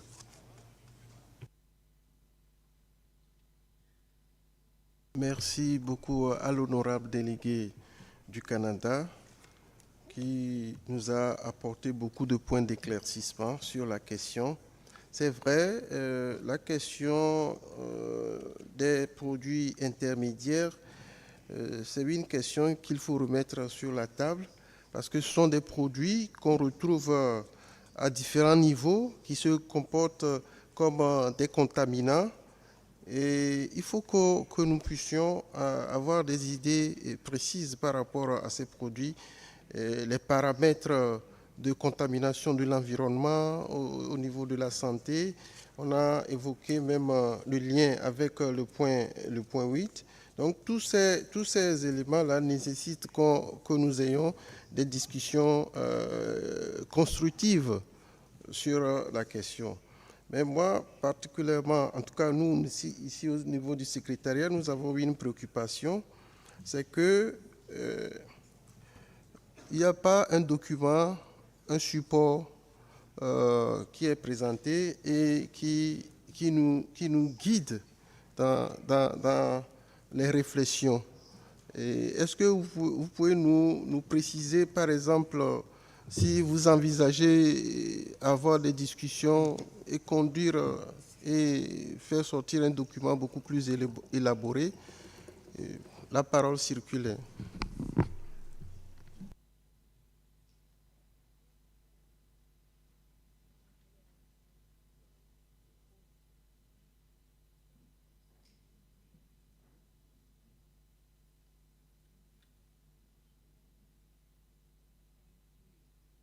Australia, please. Indeed, I think that was our thought, was to actually have discussions with parties that had intervened to determine a scope and some points that might be of interest, and then use those discussions to develop a CRP for consideration. I think we were looking specifically at an information type of gathering exercise. I think that's what the SAP and the TEEP had proposed, that more information would be useful. So I think we were certainly looking at something along those lines for this meeting. But certainly we're very happy to engage with the countries that have intervened, and perhaps a couple of others besides, in determining what a CRP might look like. I can't guarantee the timetable of this though. There's a lot else on at this meeting, but we will do our best. But please have patience. Thank you. Merci beaucoup à l'honorable délégué de l'Australie. C'est déjà un bon pas. Merci beaucoup. Le Népal, s'il vous plaît.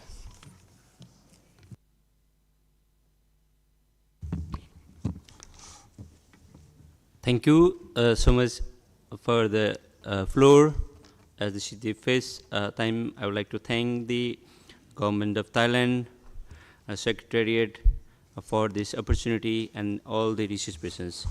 My concern is related with the rate of recovery and the reclaimed, newly produced, the item and the recovery and reclaimed, the quantification mechanisms, I think it's very clear. At the same time, chances of ODS release in the troposphere during the recovery and reclaimed, it needs to be more analyzed and more clarified. Having said this, I want to stop here. Thank you. Merci beaucoup à l'honorable délégué du Népal. Est-ce qu'il y a d'autres parties qui voudraient faire des commentaires, des observations, des suggestions à ce stade?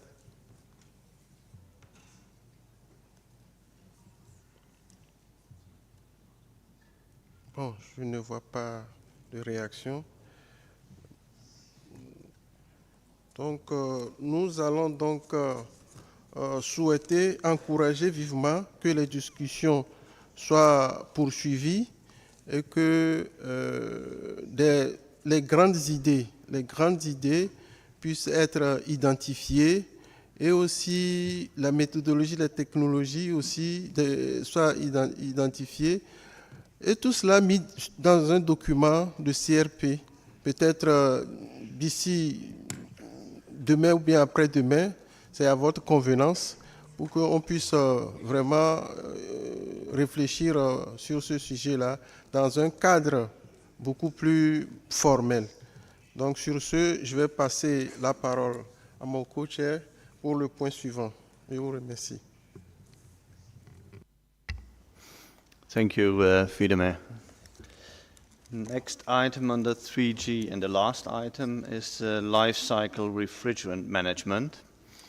And Micronesia put that on the agenda, so I think I would like to give the floor first to Micronesia.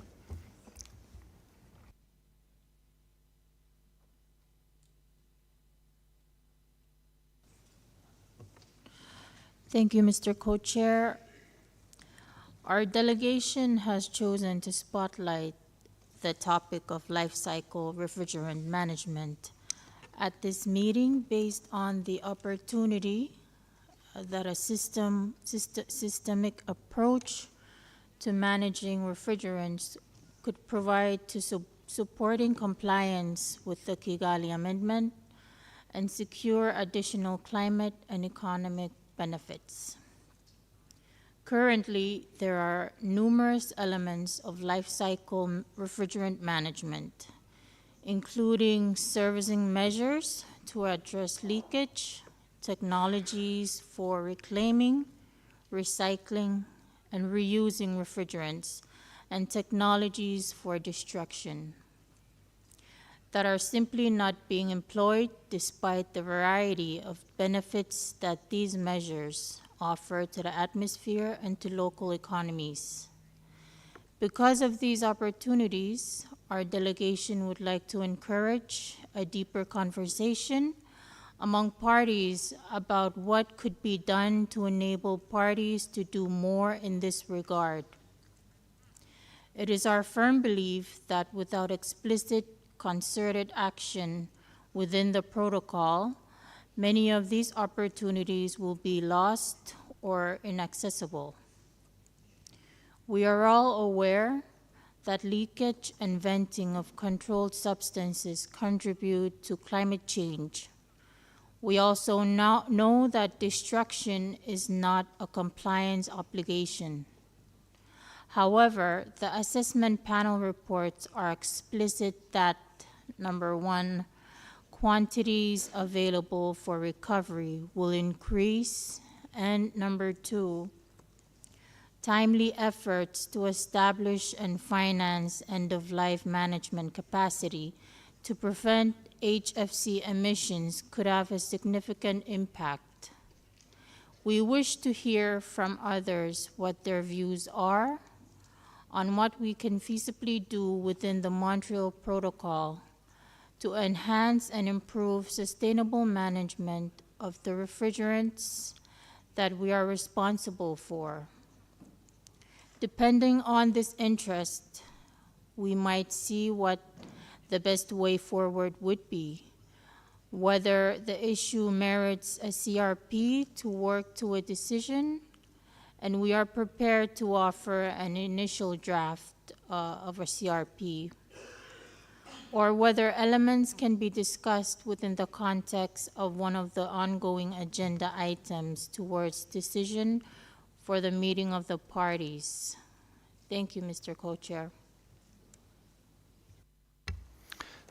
Thank you for introducing this topic. And I see Grenada would like to react on that. Grenada and afterwards Samoa. Thank you. Thank you very much, Mr. Co-Chair. And Mr. Co-Chair, since this is the first time that I am actually taking the floor for this meeting, I too would like to join the echo of choruses that extend my compliments to the government and people of Thailand for the warm hospitality, and of course to the Ozone Secretariat for the excellent arrangements so far, and again to congratulate both of you as co-chairs of this meeting. With regards to the agenda item and the most recent intervention or proposal from Micronesia, I would like to support the intent of the proposal that has been put forward, and to say that my country is in full support of any initiative in this particular area. Further, I would like to be considered for any engagements that is being proposed with this particular area, as my country also has some ideas and initiatives that we would want to engage under this particular agenda item. We also have been looking at the proposals from the European Union relative to this particular topic, and may also want to engage as to see how we can participate in that particular idea as well. But for sure, we would like to further engage with Micronesia and other interested persons on this particular topic, as we want to reiterate that this particular item is considered under Decision 28/2, the Kigali Amendment, and in more recent times we've seen some initiatives being taken at the Multilateral Fund Executive Committee level, and we have our own ideas as to how we can be involved and promote this issue as well. I just want to reiterate as I end my intervention that this particular issue of end-of-life treatment of refrigerants is one of the very sore issues in the work of a National Ozone Unit and National Ozone Officers, as we have been working with the sector and with our technicians in particular as to how we can manage these refrigerants, but we cannot provide them with the ultimate solution as to what to do with these recovered, stored, and unreusable refrigerants. And so any initiatives under this body and any engagements in that particular area, we would very much like to be a part of, and hence the reason why we are making this intervention now, so that we can look to see what additional support that this august body can provide in this particular area. And so we would like very much to keep this item open and to continue with the discussions with Micronesia and others with reference to how we can proceed in addressing this particular issue. Thank you very much, Mr. Co-Chair. Thank you for this concise intervention, and I would like to give the floor to Samoa. Thank you, Mr. Co-Chair. I first take this opportunity to thank the Ozone Secretariat for the tireless efforts in organizing this meeting and getting us all here this week. And we also want to acknowledge with appreciation the warm hospitality of the government of Thailand. With regards to the agenda item being discussed, we would like to echo support with any assistance towards life cycle refrigerant management, as alluded to by the distinguished delegate from FSM. We believe the effective management of refrigerants from adoption to use to servicing to end of life provides numerous benefits in areas such as energy efficiency, preventing climate change, stability of rack industries, improved rack servicing, reduced leakage, economic benefits, to name a few. We believe in understanding how to best manage life cycle of refrigerants. We can certainly promote our phase-out schedules effectively at the national level, thus ensuring that we meet our obligations under the protocol. We are currently a mass user of HFCs, and with the Kigali Amendment and the phase-down of HFCs, and limited alternatives available to some of the sectors in our region, we foresee that we would want to salvage every amount of refrigerant that we can to meet our phase-out targets through recovery and recycling, and actually know what to say to the general public with what we're doing. So I believe in this light, we would welcome further discussions with interested parties in any forum possible. Thank you, Mr. Co-Chair. Thank you. I don't see any other requests for the list. Yes, there's one coming, Ecuador and Canada. And I also would like to urge if others who want to respond that they clearly indicate it now, because then we can wrap up afterwards. So Ecuador, Canada, and the US. So Ecuador, please, you have the floor.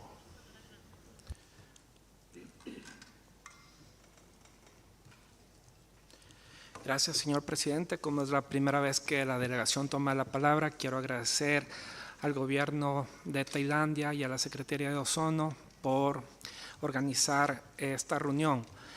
Quiero manifestar mi apoyo a la propuesta de Micronesia de establecer metas relacionadas al manejo del ciclo de vida de los refrigerantes.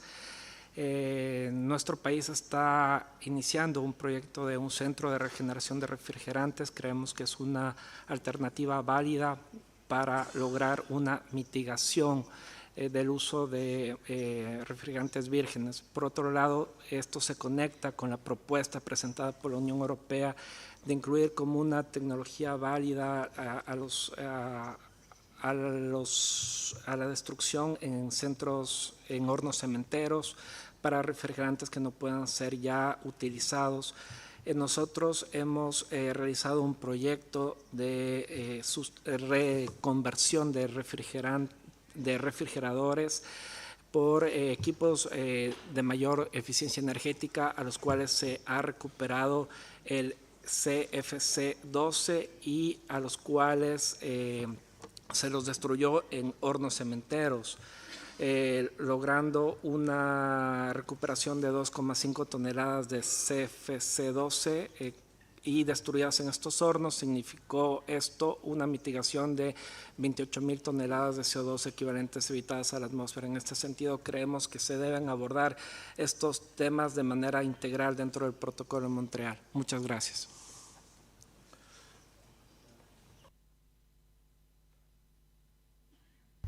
Thank you.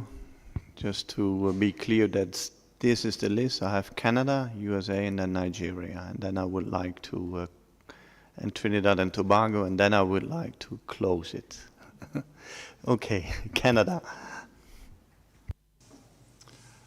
Thank you, Mr. Co-Chair, and we also would like to thank Micronesia for bringing this issue to our attention. We understand that this is a matter that is of importance for them, and as we heard from a number of other Article 5 countries. So we're certainly open to have a discussion on this issue. We're not sure, what would exactly be the forum, if it connects to other agenda items. We're not sure. We think the proposal by the EU is really limited to making updates to the list of approved destruction technologies, so it's not necessarily as wide as what is being discussed here, which is a life cycle of refrigerants. We think what we would be aiming for is to understand maybe more precisely where the actual issues, the actual problems and challenges are in countries, noting that under the multilateral fund there has been assistance that has been provided, not necessarily for the full life cycle, but for a large part of the cycle of refrigerant management. For the past 30 years, the fund has been providing assistance to countries for the servicing, for the recovery, the recycling, and in some cases the reclamation of refrigerants. So that's always been part of first refrigerant management plans, then HCFC phase-out management plans, and we think that this kind of assistance is going to continue under the Kigali implementation plans. Now, where somewhat less assistance and less attention has been paid is on the end of the cycle when it comes to end of life. So really the disposal of substances that for whatever reason cannot be reclaimed or cannot be reused. On that issue, I think it's useful to remember that between 2010 and 2015, under the multilateral fund, a number of pilot projects, somewhere like about 15 pilot projects, were implemented in countries to collect and destroy unwanted controlled substances, and that there was a funding window that was open to all countries to apply for projects, and about 15 projects were approved, including one regional, or more than one, a couple of regional projects actually. And some of these projects yielded some interesting results. Others experienced challenges of waste that would provide some economies of scale to justify investments in destruction. And I think for many of these projects, the ambition at the beginning was high in terms of the amount of controlled substances that would require end-of-life management, but several of them in the end were only able to collect and identify limited amount of controlled substances. So what has been discussed most recently within the executive committee is that maybe before doing more of these projects, countries should spend more time in developing inventories, identifying the actual quantities of controlled substance which are coming to the end of life and that cannot be reused. And in that respect, at the 91st meeting, the executive committee established a funding window for the preparation of national inventories of banks of used or unwanted controlled substances, and to also develop a plan for the collection, transport, and disposal of such substances, including consideration of recycling, reclamation, and cost-effective destruction. So I think as a first step, this really addresses the life cycle management of refrigerants. This funding window is open for all Article 5 countries. Now we can talk also about what non-Article 5 countries have been doing on this issue. I mean, we think it's an issue which should be of relevance to both A5 and non-A5 countries.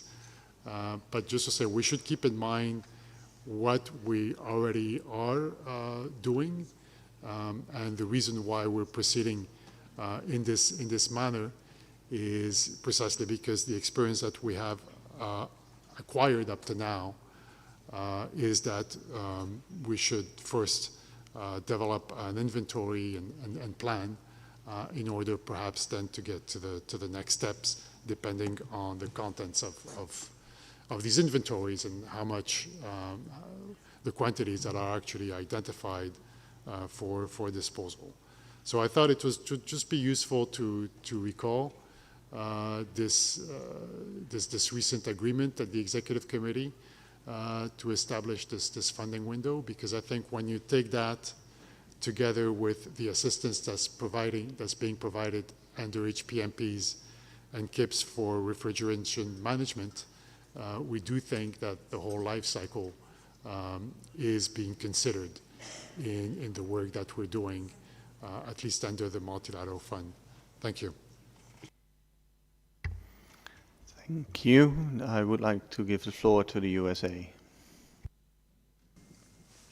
Thank you very much, Co-Chair, and our thanks to Micronesia, I think, for raising this important issue, which I think contributes, I think, in a really important way towards our goals of ozone layer and climate protection. I think what I would say is we're very interested and willing to engage in a discussion either here or at the meeting of the parties on this topic.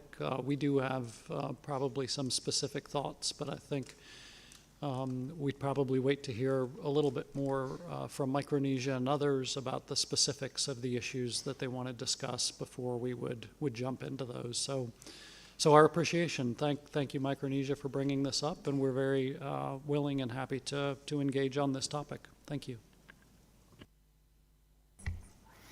Thank you. Then the floor is for Nigeria. Thank you very much, Mr. Co-Chair.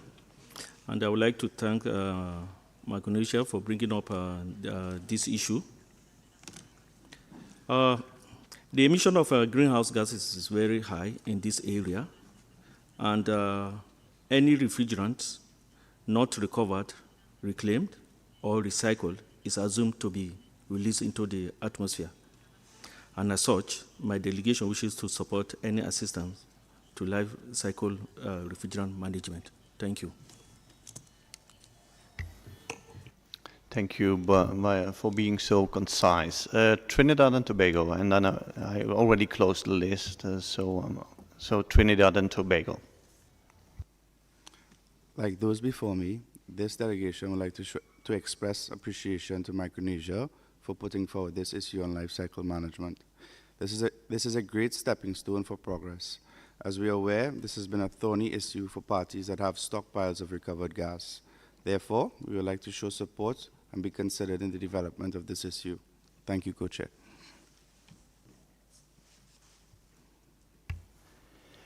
Thank you. I think we concluded this part also of that agenda item 3G. I just would like to consult a little bit here behind the desk, and then we come back to you and continue the meeting. Just have a moment of patience.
Thank you.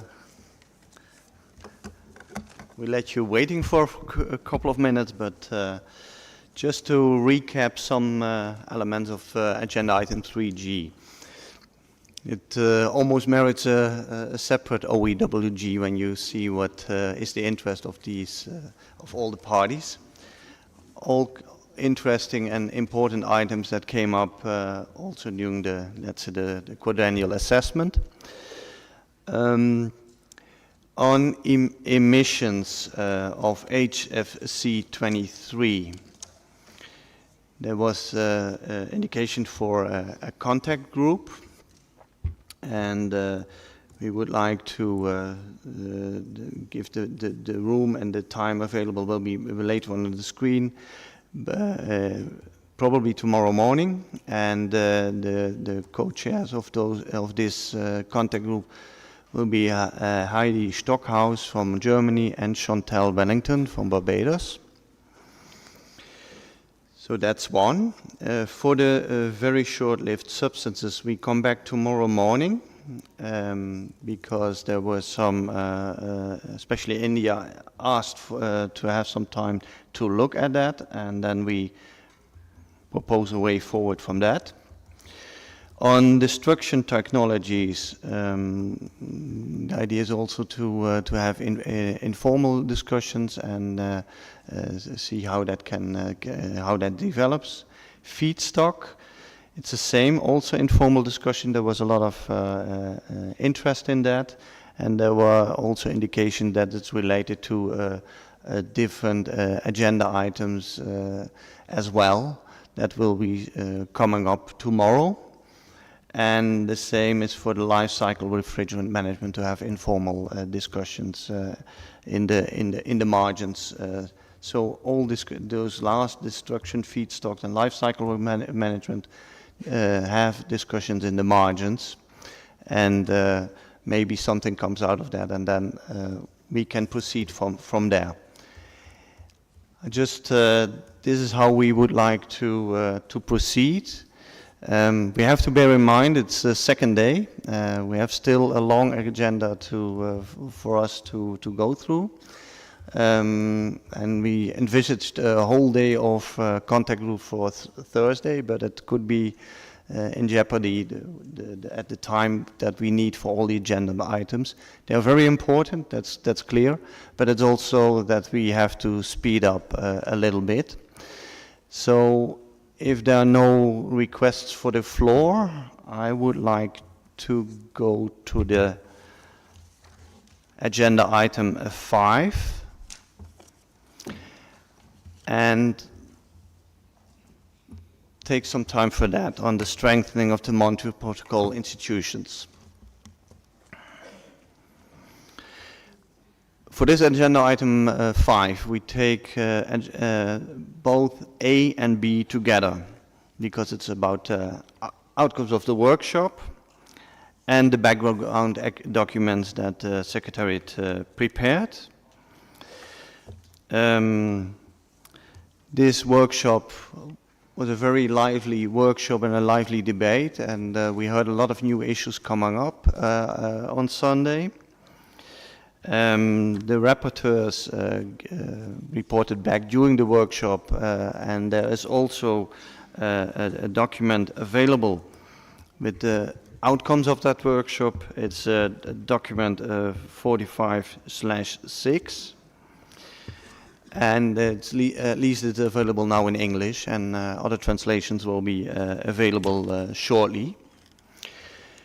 The background documents that the Secretariat prepared, there are several of them, a background information paper on the workshop, a note summarizing illegal trade practices and approaches, and a note on common features of licensing systems.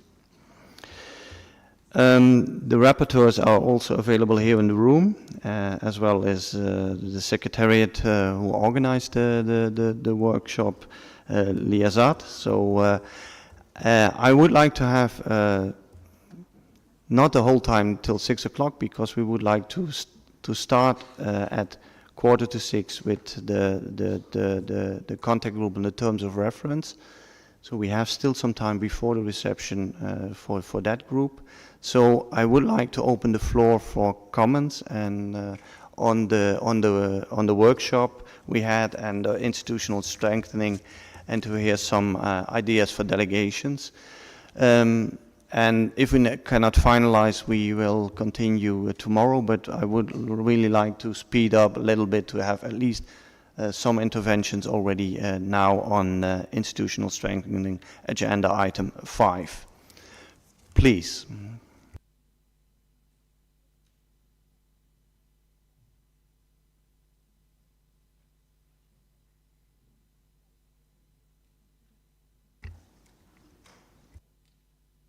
I don't see anybody requesting for the floor yet.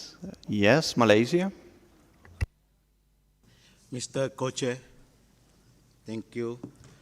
My delegation found the one-day workshop on strengthening the effective implementation and enforcement of the Montreal Protocol is very fruitful and beneficial to my country.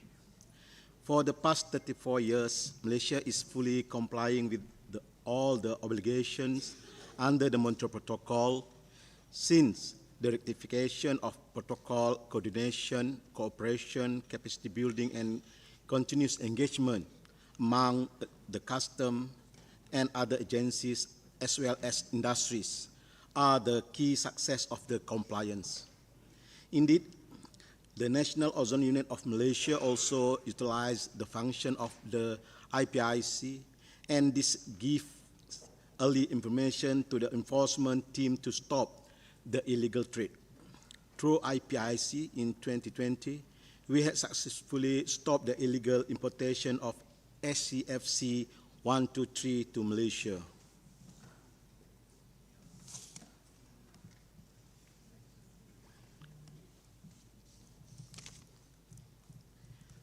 Mr. Co-Chair, to further enhance and improve the effectiveness of combating the illegal trade of ODS and HFC, we are thinking of the future workshop. The Secretariat could include custom and other enforcement agencies such as port authorities that have custody of the port and free trade zone at the port area for the party to share and exchange experience in combating the illegal trade.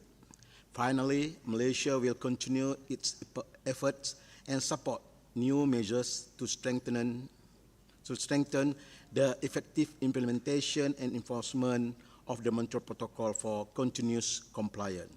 Thank you very much. Thank you, Malaysia. Other parties who would like to take the floor? India?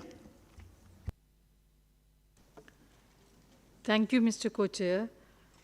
We would like to thank the Ozone Secretariat for organizing that workshop on 2nd July 2023.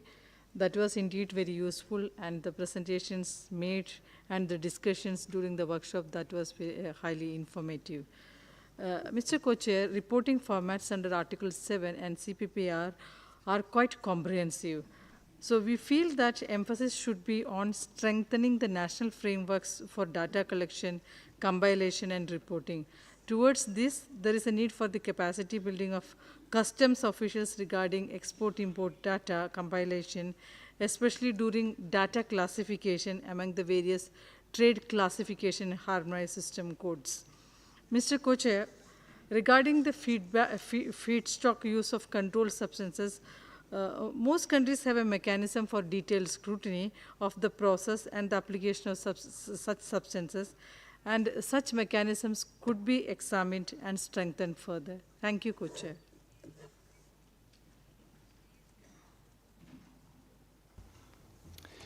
Thank you, India. Senegal? Merci beaucoup, Co-Président. En fait, nous aussi, nous remercions beaucoup le secrétariat pour cette réunion qui avait été organisée, qui nous a beaucoup, on a beaucoup appris, on a beaucoup capitalisé. Je voudrais souligner, en fait, c'est quoi? C'est que pour combattre le commerce illicite, il y a un lien entre, parce que dans nos pays, c'est la douane pratiquement qui est le corps par excellence qui contrôle les entrées des produits, aussi bien au niveau des ports, au niveau de l'aéroport. Le lien, c'est quoi? C'est que quand on fait des saisies, si ces saisies-là s'accumulent et que ça n'a pas été géré, et c'est la question qu'on avait traitée tout à l'heure, donc si on gère bien ces saisies, eux, ils seront encore beaucoup plus, ils auront beaucoup plus de motivation pour faire le travail. Mais s'ils doivent contrôler, on fait des saisies, et il n'y a pas de suite, on stocke, et arrivé à un moment où on ne sait plus que faire, finalement, la vigilance et la motivation ne va plus suivre. C'est pourquoi j'ai dit, il faut aussi, c'est bien d'avoir tous ces outils, toutes ces mesures pour lutter contre le commerce illicite, mais il faut faire le lien entre ce commerce illicite et ce que la douane fait en termes de saisie. Si ces saisies-là sont bien gérées, je pense que le travail suivra. Merci beaucoup.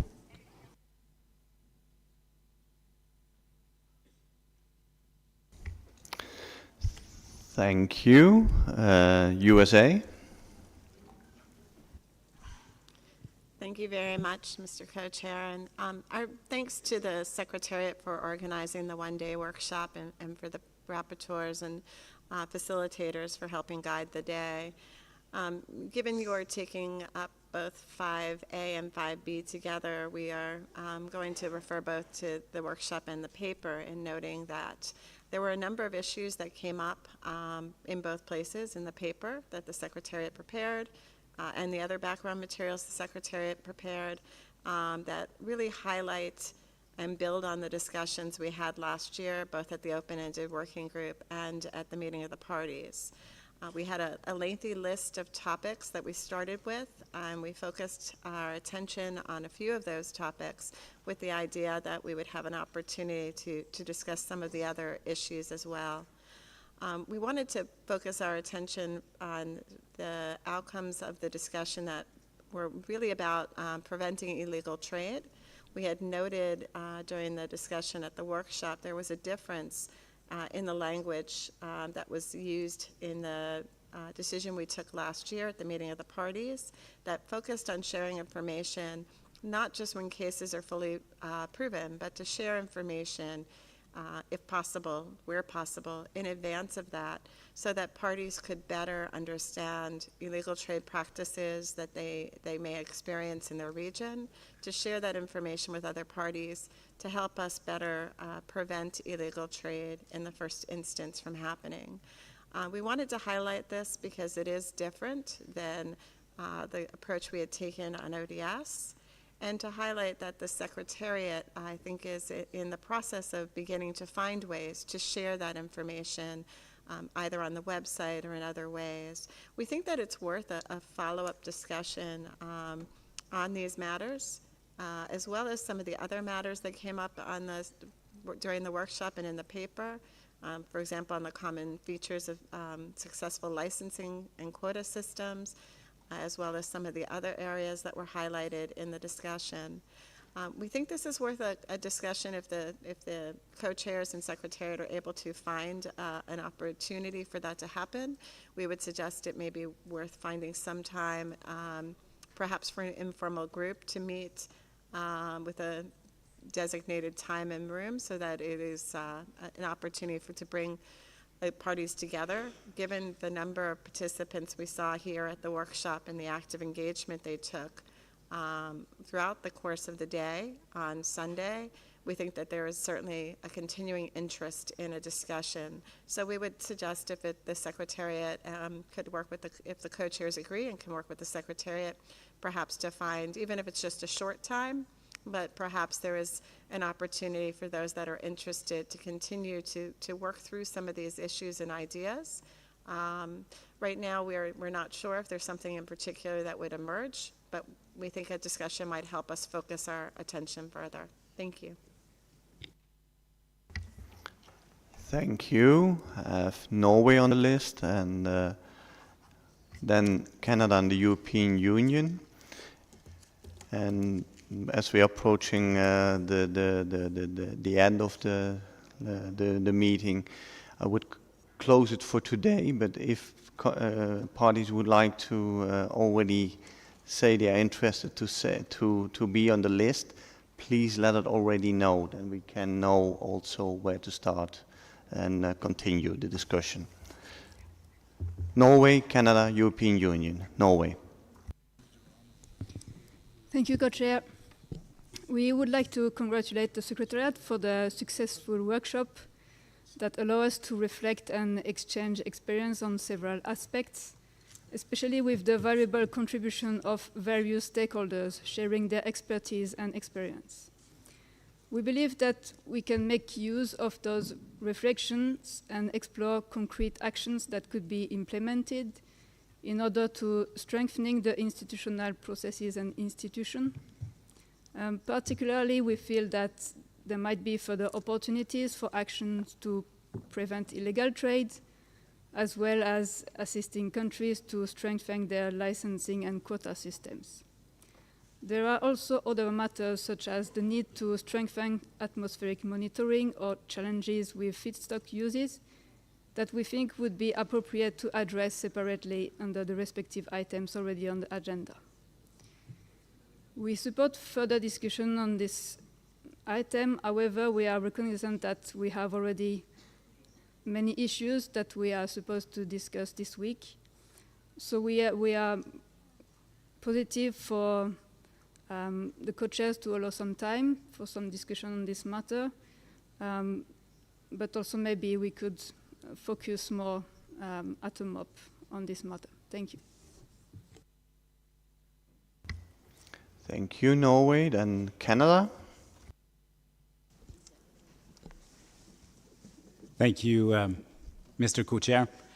This delegation would like to thank the Secretariat for the organization of Sunday's workshop on the effective implementation and enforcement of the Montreal Protocol, and also like to extend our appreciation to the panelists, facilitators, and rapporteurs for a rich and diverse discussion on parties' experience in implementing and enforcing the protocol. In light of the outcomes, together with the information collected and prepared by the Secretariat, and also recalling that parties considered the need to strengthen monitoring and reporting under the protocol in the context of discussions on the significant unexpected emissions of CFC-11 identified through atmospheric observation in 2018, we would support further discussion on specific targeted actions that could improve institutional processes to enhance monitoring, reporting, and enforcement under the protocol based on existing obligations. Specific actions could include measures that would be undertaken by individual parties, the Ozone Secretariat, or other relevant Montreal Protocol bodies, and we heard many of those examples shared on Sunday. We also heard panelists and parties mention a number of actions, including enhancing voluntary reporting from parties that discover incidences of illegal production, sharing best practices to help deter, detect, and disrupt illegal trade, and I echo the views shared by Norway and the US on focusing on those specific actions that can lead to short-term concrete actions, and also take into consideration the agenda we have and some of the broader policy issues that were discussed at the workshop that should and could be addressed under other agenda items at this meeting. So in that regard, we are the view that the scope of the discussions under this present agenda item should be limited to strengthening the institutional process through administrative or institutional actions that are pragmatic, achievable in the near term, and do not fundamentally aim at changing the Montreal Protocol, which all parties agree is working well. Thank you. Thank you. As I just asked, are there any parties that would like to have the floor on this issue? And the reason behind it is that we can see if there are how many parties are interested to take the floor, or that we concluded now, today, this agenda item, or that we come back to that agenda item tomorrow. So just a request, if you would like to take the floor, please do so, then we can see how we, either we conclude it now or we go further tomorrow morning. European Union. Thank you very much, Mr. Co-Chair.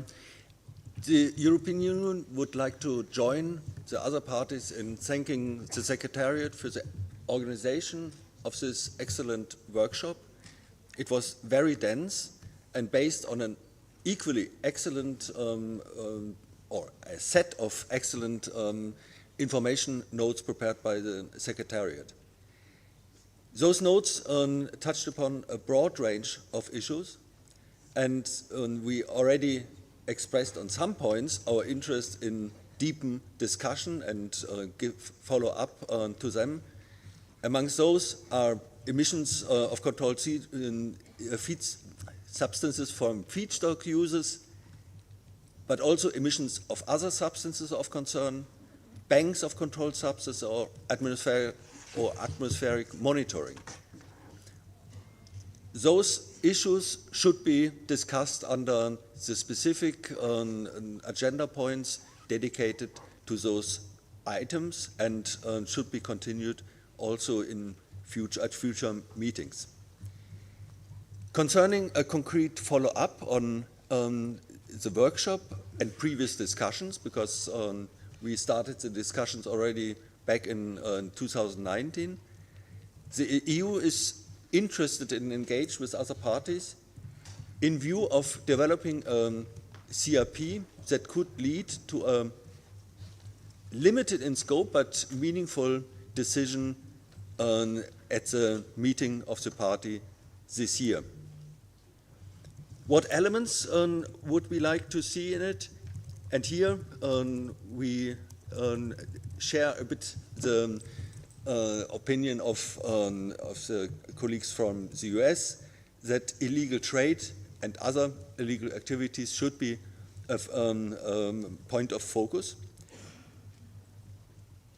The definition of illegal should set a bit the scene on what we are discussing, which should also include the breaches of domestic rules implemented to fulfill the obligation of the protocol.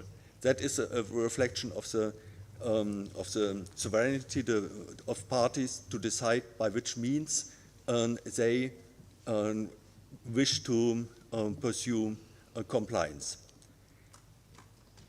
The improvement of monitoring of illegal trade is a very important issue, and also enabling to discover and identify the real extent to which illegal activities are taking place. That can be done on the one hand by improving national systems for monitoring imports and exports, and by in this emphasizing the importance of good cooperation between the different actors in the countries. But also the broadening of global atmospheric measurements of emissions is an aspect which should be considered. Not necessarily atmospheric measurements, but also ground measurements. We have in the past had some reports on transboundary trade. Those could be revisited to update and to make use of the recommendations given in there. Of course, the exchange of information on best practices to prevent illegal activities, and that should be the top priority to prevent those incidents, but also how to sanction and follow them up. Another topic to be addressed is certainly reporting within the scope of Article 7 of the Montreal Protocol, and to explore options how those could be enhanced, or which additional information could be provided to the protocol and the parties to share information. Domestic licensing and quota and reporting systems, here it would be useful to identify essential elements to help parties which are in the process of developing those measures for the implementation of the Kigali Amendment. Concerning compliance, at the very beginning of the discussion back in 2019, the role of the implementation committee was addressed.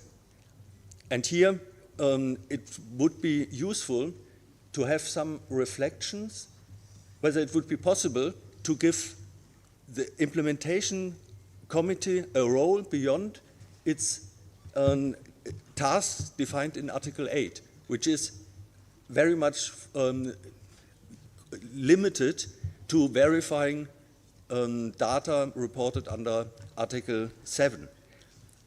It may be useful to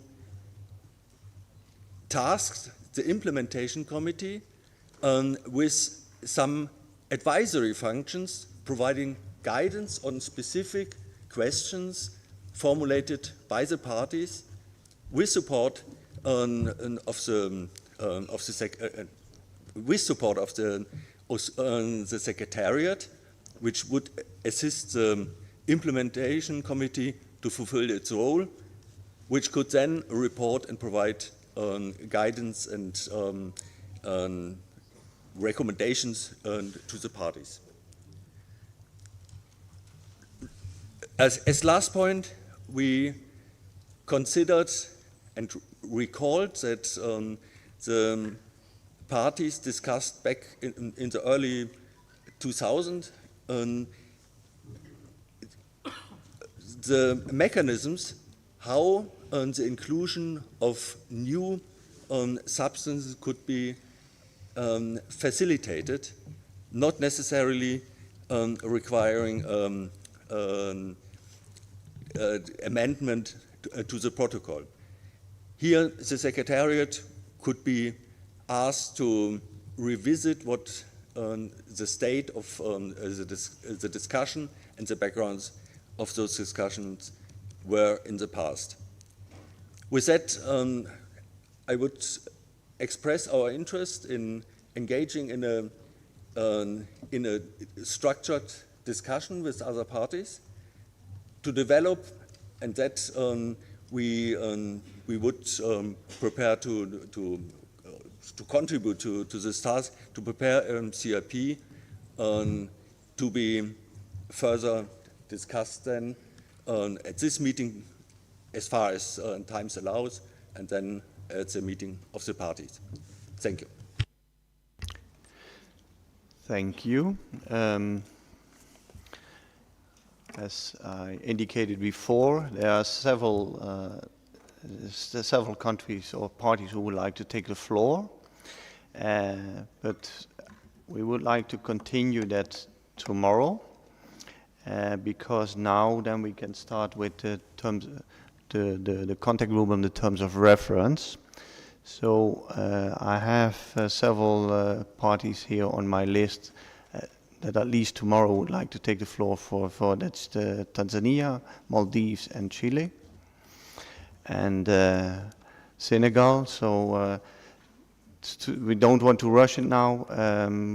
We have a contact group on the terms of reference for the next quadrennial taking place, and we will finalize this then tomorrow.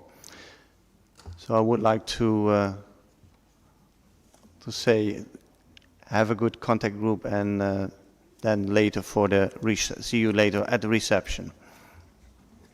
There will be announcements of the Secretariat.